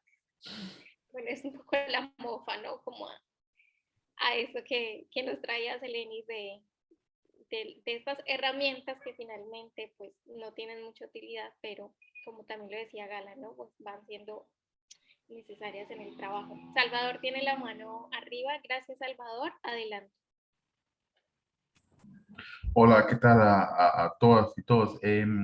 Mi pregunta está, mira, muy interesante. Muchas gracias a las dos expositoras, Adriana y Seleni. Me siento como hombre anonadado de recibir esta cantidad de conceptos y decir, ok, analicemos desde la cooperación, ok, todo esto que estamos, o sea, hasta el momento me digo a mí mismo, ok, entonces todo lo que estamos haciendo está mal. Desde la perspectiva de que estamos replicando estos modelos, como dicen, modelos coloniales. O sea, ahora que lo pensás, ok, sí, porque este modelo no es nuestro. O sea, esto viene desde la Oficina Internacional, esto viene desde la Federación Internacional. O sea, vas pensando el origen de nuestros modelos, de nuestras herramientas, de toda nuestra filosofía, etcétera, y decir, ok, sí, tenés razón. Entonces mi pregunta está ligada a ¿cómo podemos hacer o cómo recomendás vos que debería ser nuestro proceso interno? ¿Cómo llamarle? De automejora, quizás, de mejorar nuestra perspectiva feminista, por ejemplo. En el caso de Oxfam Internacional, ya hay como varios años que eso se ha vuelto de manera institucional. Volvemos al problema de la institucionalidad y su origen, etcétera. Pero, por ejemplo, que institucionalmente Oxfam quiere o ha abrazado, digamos, preceptos feministas y nos hemos vuelto de una institución, una ONG internacional que trabaja con grupos feministas a una organización feminista. pero ¿cómo podemos realmente decir eso desde todos estos conceptos que tú estás aportando? Y te lo digo porque, así como los ejemplos que tú dices, nosotros sí usamos marco lógico, nosotros sí usamos estos, los formatos, digamos, que vienen desde los donantes internacionales, y obviamente ellos son parte de esta gran institución. Entonces es como bien difícil. ¿Cómo hacemos nosotros que queremos volvernos más feministas y como representar al feminismo para poder aportar a esta lucha de la equidad, cuando nuestros donantes son los quienes nos imponen, digamos, por usar esa palabra, todos estos esquemas, y nosotros debemos ajustarnos a sus esquemas, y encima de eso nosotros como institución debemos generar nuestros propios formas de trabajo, y en este caso que todas usan estos formatos que tú mencionas, desde los marcos lógicos hasta, o sea, lo siento bien complicado, pero ¿cuál sería como tu análisis? ¿Cómo podemos nosotros autoayudarnos a esto, a transidir, digamos, a un formato mucho más natural, si eso se puede decir? No sé si me doy a explicar, pero, o sea, mi complicación es eso, pensar en todo lo que estamos haciendo, cómo lo estamos haciendo y desde dónde vienen nuestros donantes y todo lo demás, pero también pensando desde, estamos en América Latina y queremos que América Latina nos sienta más propios, o sea, queremos llegar a la base, queremos llegar a las contrapartes en los países de América Latina y queremos que ellas se sientan parte de nosotros, o más bien nosotros poder integrarnos a ellas. Pero ¿cómo hacemos eso cuando tenemos esta dualidad, digamos? Gracias, Salvador. Hay una tercera mano levantada, si les parece recogemos con Carolina Basualto y damos paso para que las compañeras reaccionen a las inquietudes. Carolina, adelante.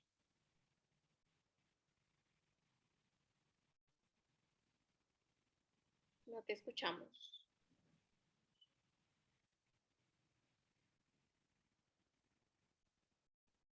Carolina, ¿nos escuchas?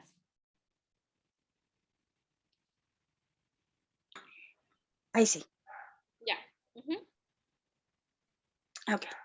Ya, buenas tardes. Quería, bueno, saludar a las compañeras, a todas, y agradecer mucho el contenido del conversatorio.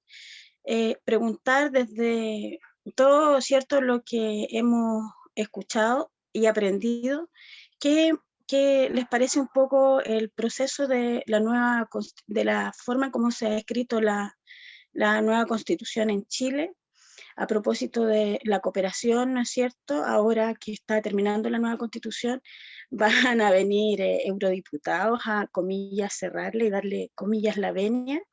Entonces, bueno, y también ese es un espacio que está bastante, no cooptado, pero sí hay harta presencia de lo que es el feminismo blanco y poco del que ha sido el que ha levantado toda la lucha de las mujeres en Chile,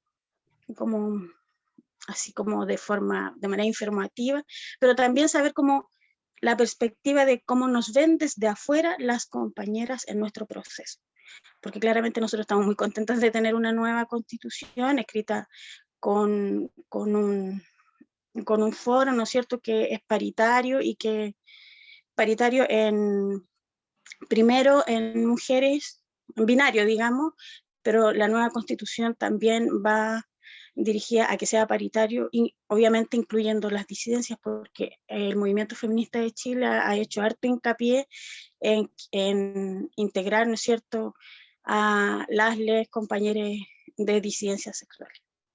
Eso, un abrazo fraterno a todas, a todos. Gracias. Gracias, Carolina. Un abrazo hasta Chile. Si les parece, entonces, como quiera, se arrancan Seleni y Adriana, nos vamos con esta primera ronda de reacciones. Bueno, ahí había también una pregunta que alguien le ha hecho varias veces mientras estaba acá, yo estoy siguiendo el chat, y era una pregunta, pero como la he visto 2 veces, ya como que creo que la persona creo que está realmente interesada. Era sobre una pregunta sobre la diferencia entre enfoques diferenciales e interseccionalidad, y la hace una persona que es de Colombia. Entonces, bueno, voy a responderla también porque creo que sí la he puesto 2 veces porque está muy interesada en que se responda. En Colombia hay una cosa que pasa con esta cuestión de los enfoques diferenciales. En Colombia se trabaja, digamos, como enfoque diferencial étnico-racial, ¿sí? enfoque diferencial de género, enfoque diferencial etario, ¿sí? Y se supone que para cada uno de estos enfoques diferenciales se atiende, digamos, a digamos, a un tipo de discriminación, porque estamos hablando del Estado, que no habla de opresiones, sino de discriminación. Entonces habla sobre, hace frente o genera unas herramientas para hacer frente a ese tipo de discriminación. Eso, cuando Kimberly Crenshaw hace ese artículo sobre el problema que hubo en Estados Unidos con unas trabajadoras, justamente era sobre eso, era como esas acciones afirmativas que estaban hechas en clave de enfoque diferencial no le dieron respuesta a los problemas de unas mujeres que estaban atravesadas por más de un eje de opresión, ¿sí? Sino que en este caso eran mujeres negras, ¿verdad? Que estaban siendo, digamos, explotadas por la empresa. Entonces ellas dicen, bueno, lo que le propusieron a un juez, como que, oiga, ¿será que nosotras podemos aquí armar como una super demanda en donde estemos reclamando que esto nos pasa por ser mujeres negras, por ser mujeres y negras? Y el juez le dijo, no, solamente puedes escoger una, ¿sí?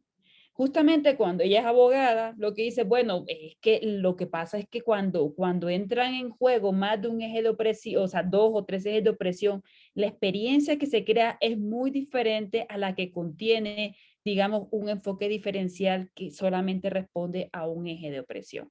Básicamente la interseccionalidad muchas veces lo que sirve o muchas veces funciona en el caso del Estado, estoy pensando en el Estado colombiano y la manera como está articulado eso, funciona para dar respuesta, digamos, para dar respuesta a los problemas que crean los enfoques diferenciales, en el caso de Colombia. Sí, no sé si le respondí bien a la persona que estaba haciendo la pregunta, pero eso digamos, si revisan ese trabajo sobre la Ford, yo creo que van a encontrar una buena respuesta sobre de qué manera se relaciona la interseccionalidad con los enfoques diferenciales. Eso lo puede responder ahí como así rapidito, porque eso. Lo otro, pues, y ya aprovechando de que pues arranqué yo, era como la pregunta ya del otro compañero, Salvador, que él se pregunta por esto, y es como que, yo creo que, y lo decía al comienzo, yo creo que lo que, y también estoy de acuerdo con lo que dice Adriana, es decir, esto de que vamos a lograr que la cooperación se transforme, que los estados se transformen, eso no funciona así, pero sí creo yo que los grupos que dentro de cada instituciones, los grupos también tienen capacidad de interpretar muchos de los marcos que se le dan.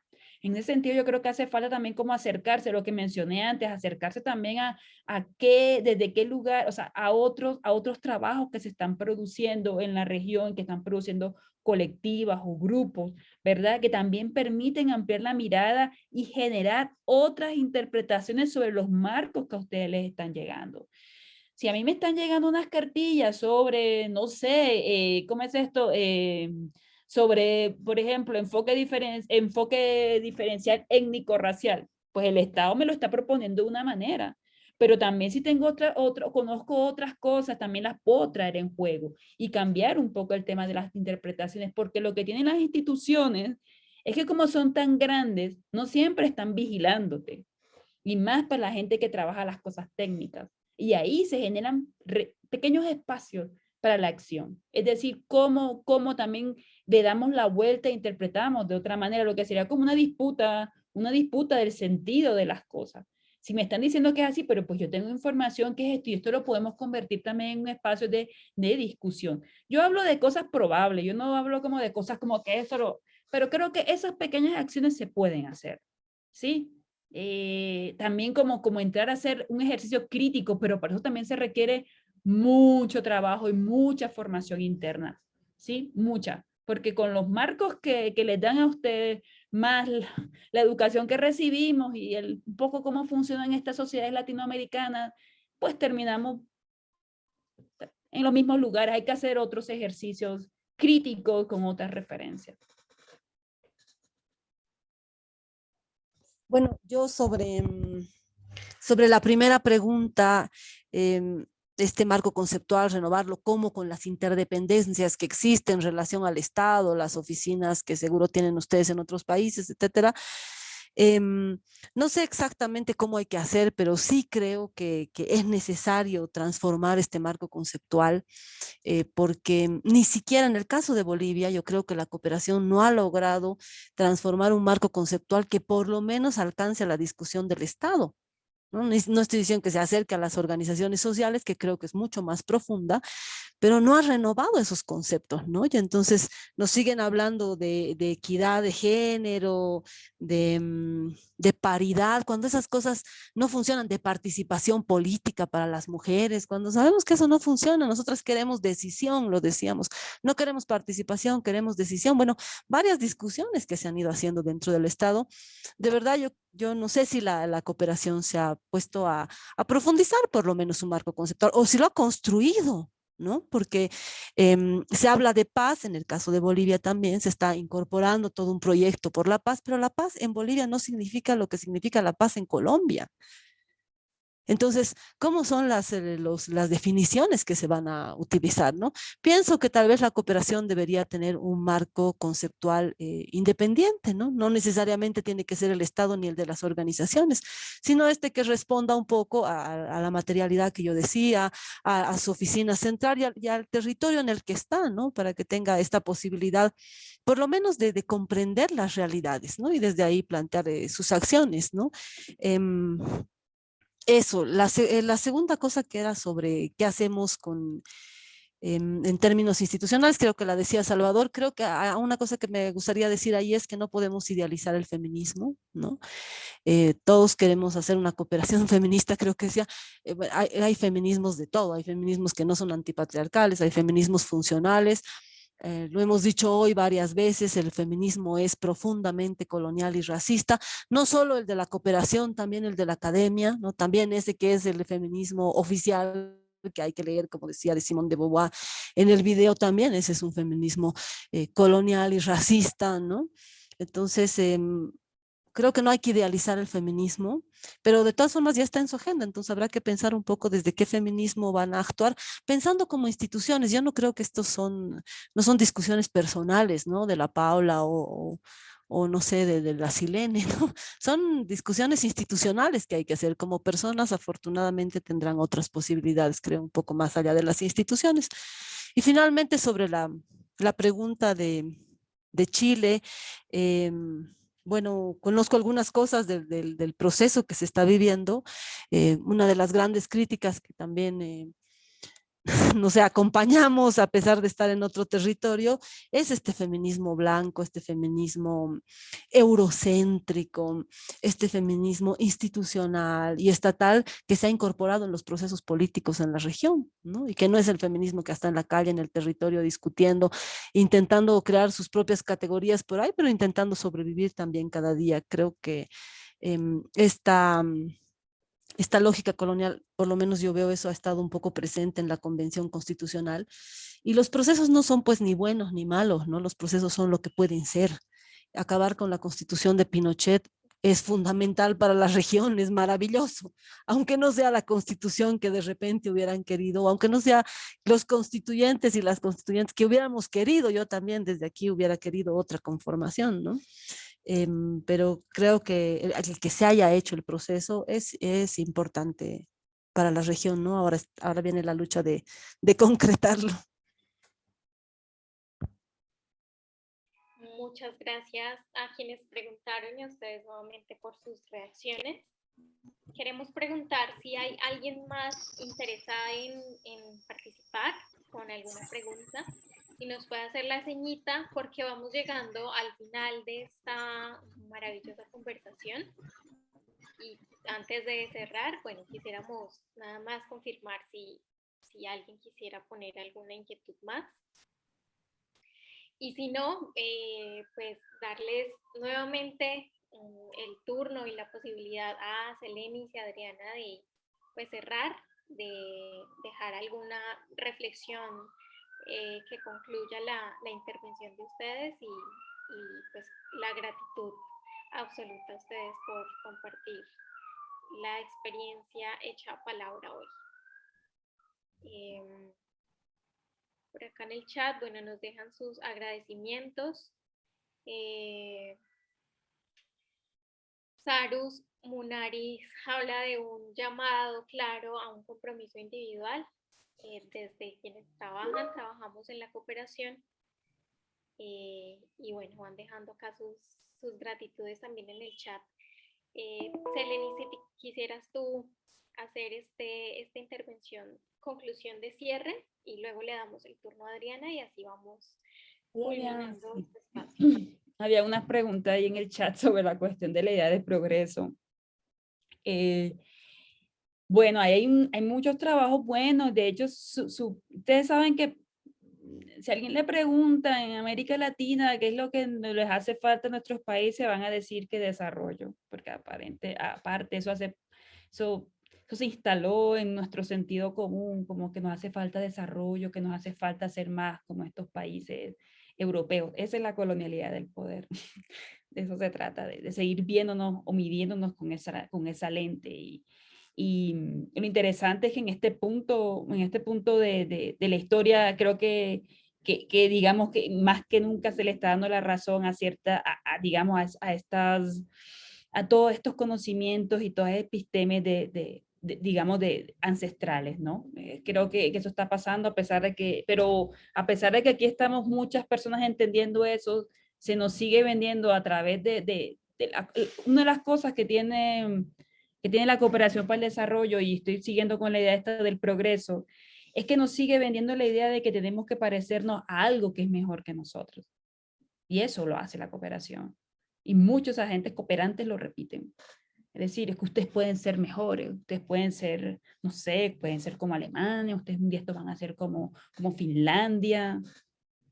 Esa es la promesa del progreso. La promesa del progreso es eurocéntrica.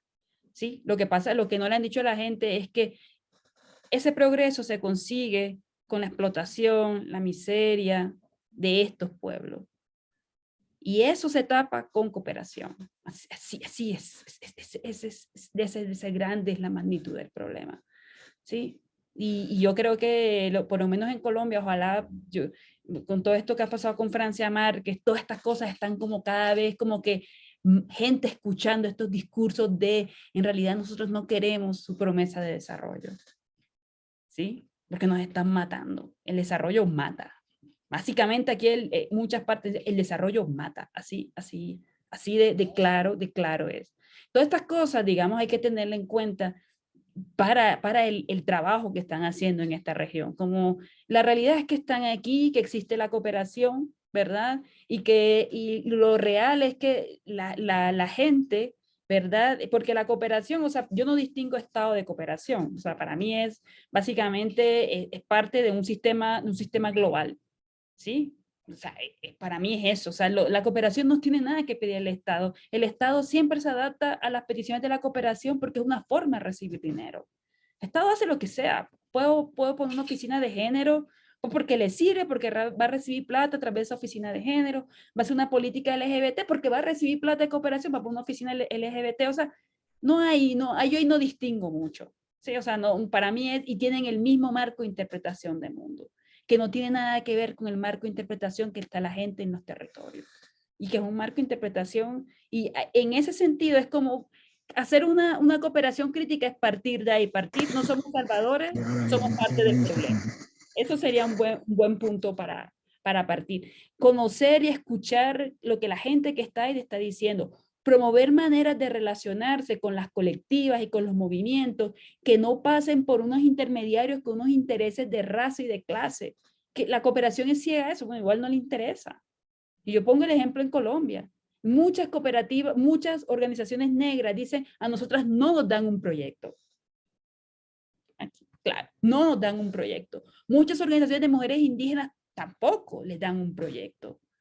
Porque los proyectos lo deciden son este feminismo de aquí, blanco, bogotano, de clase media. Ese es el que está definiendo cómo se hace, quién recibe y quién no en la región. Y eso es algo que también tienen que revisar. Si vamos a hacer una política antirracista, ¿con quién estamos privilegiando la interlocución? ¿Por qué no nos estamos relacionando con la gente que está en los territorios? ¿Sí? Estoy hablando desde Colombia, o sea, que es lo que conozco bien. bueno, un poco mejor que otros lugares. Entonces, ¿cómo me relaciono con las colectivas? ¿Por qué las colectivas, por ejemplo, de mujeres negras tienen que depender de unas mujeres, de una ONG instalada en Bogotá, con mujeres que no tienen nada que ver ni saben nada de su vida, porque ella fue a la que la cooperación les dio el dinero para que administrara los recursos a nivel nacional? ¿Por qué? Y eso es parte del racismo. Porque otra vez pensar que las mujeres negras ni las mujeres indígenas tienen capacidad para manejar un proyecto. Y esto aquí estoy hablando de las cosas más técnicas, aquí ni siquiera estoy yéndome por un rollo así político, así por allá arriba. Esto es lo básico, lo técnico. Y eso lo hace la cooperación. Fortalece élites feministas blancas. Eso es lo que ha hecho en Colombia. En desmedro o haciéndole daño ¿a quién? Obviamente a todos estos grupos que no están ni en Bogotá, porque aparte sigue la lógica nacional. La lógica nacional es todo se administra desde Bogotá. ¿Sí? Porque es que en Bogotá es que está la gente que sí fue a la universidad, o universidades buenas. Porque está la gente que sí se relaciona con el poder. Eso ya es un gran daño que le hacen a los movimientos y a las colectivas. ¿Sí? Eso nada más, por ahí, lo otro que ya les había mencionado, que yo sí creo que es bueno que también se integren otras metodologías, que se hagan críticas a todas las metodologías que usa la cooperación, que se haga crítica a los documentos con los cuales, que son la base conceptual de la cooperación. Eso no lo va a hacer la cooperación como gran cosa, no lo va a hacer porque esa no es su lógica. O sea, no le interesa, su lógica es la lógica de digamos, de la explotación de estos territorios y de poner pañitos de agua fría o tibia o lo que sea a ese problema que generan sus propios países. Entonces aquí, ahí no va a haber mucho cambio, sinceramente, pero sí creo que los agentes cooperantes sí pueden convertirse como en una mirada crítica que genere una transformación hacia adentro, ¿sí? Pero eso también requiere una mirada dura de sí misma. Yo me acuerdo que una vez estuve en Guatemala en un evento y las compañeras de Brasil pusieron un buzón grande, ¿sí? Y el buzón decía, era para que la gente fuera metiendo cosas. ¿Cómo vive el racismo en mí? Se llamaba el buzón. Y la gente escribía cosas y las metía ahí.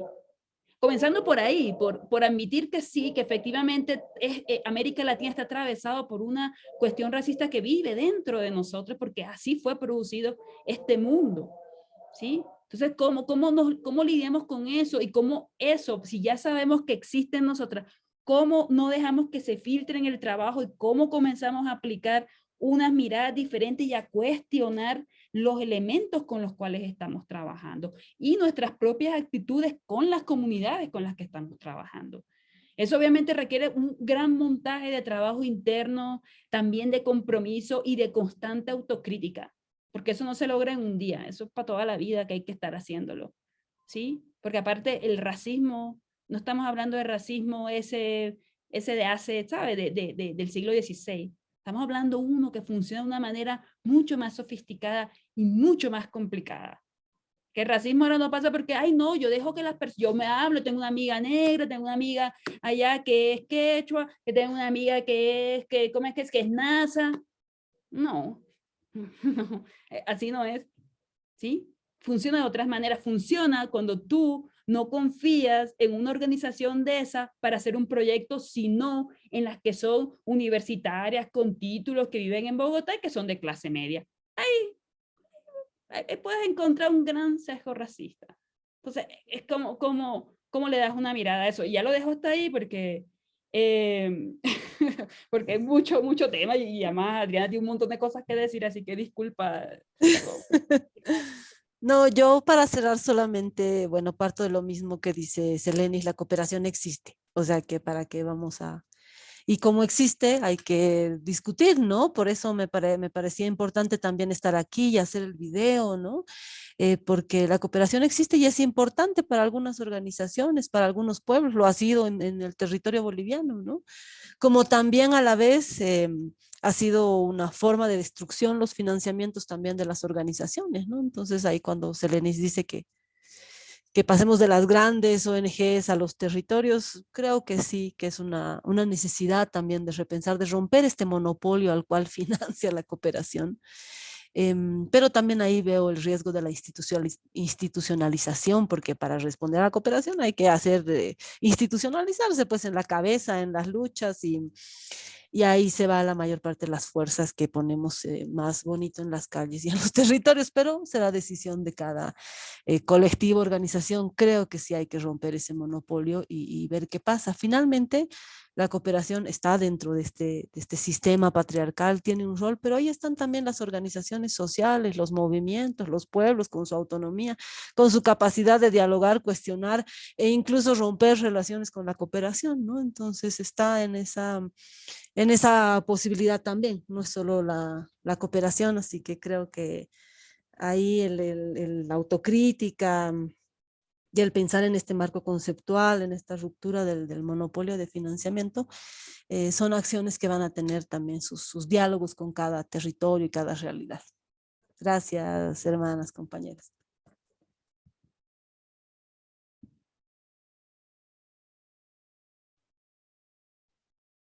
Está cerrado tu micrófono, Paula. Gracias, Adriana. Gracias. Les decía que desde el equipo que ha impulsado estas conversaciones y reflexiones sobre descolonización y feminismos dentro de Oxfam, citamos mucho la simbología de la grieta y querer hacer pequeñas grietas en la medida de nuestras posibilidades en este gran muro del Estado, de la cooperación. Creo que ustedes lo han afirmado, ¿no?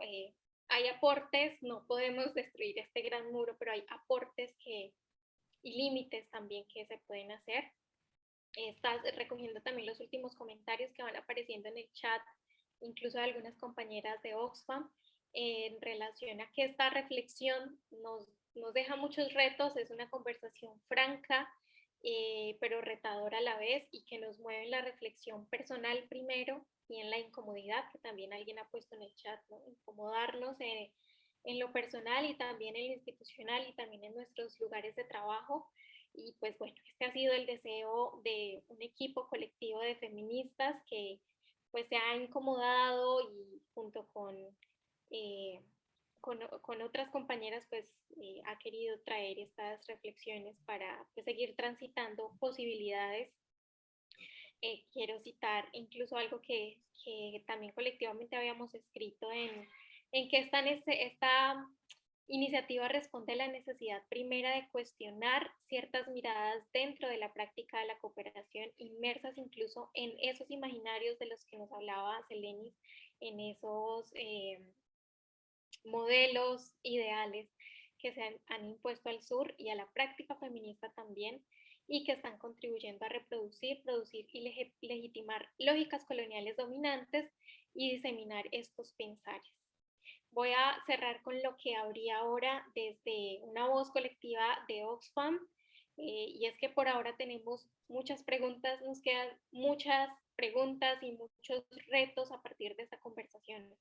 Y gracias a la palabra de ustedes dos compañeras, por ahora nos queda ese reto de seguir el camino al que aspiramos y que sabemos que se trata de un camino largo, de una transición, de pequeñas grietas, y lo confirmamos ahora con sus palabras, y que solo tiene sentido, y quiero cerrar con esto, solo tiene sentido si se camina junto a y aprendiendo de, por ejemplo, los feminismos de la Vía Llana.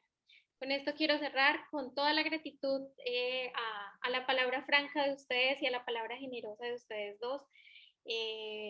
Y bueno, a las personas que han participado, que nos han dejado pues todos sus aportes, sus comentarios, su agradecimiento también a ustedes, compañeras, si tienen la oportunidad de leer el chat, ahí también muchos comentarios para ustedes. Y bueno, esperamos que haya una segunda parte de esta conversación, también escuchando la voz de la cooperación, reaccionando a los retos que ustedes han visibilizado hoy. Y nuevamente, de verdad, pues gracias y hasta una próxima.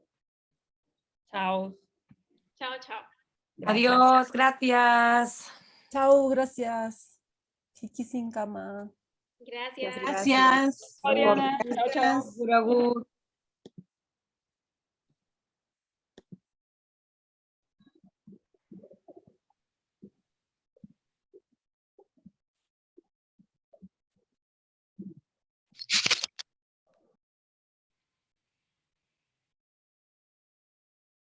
Chao, gracias.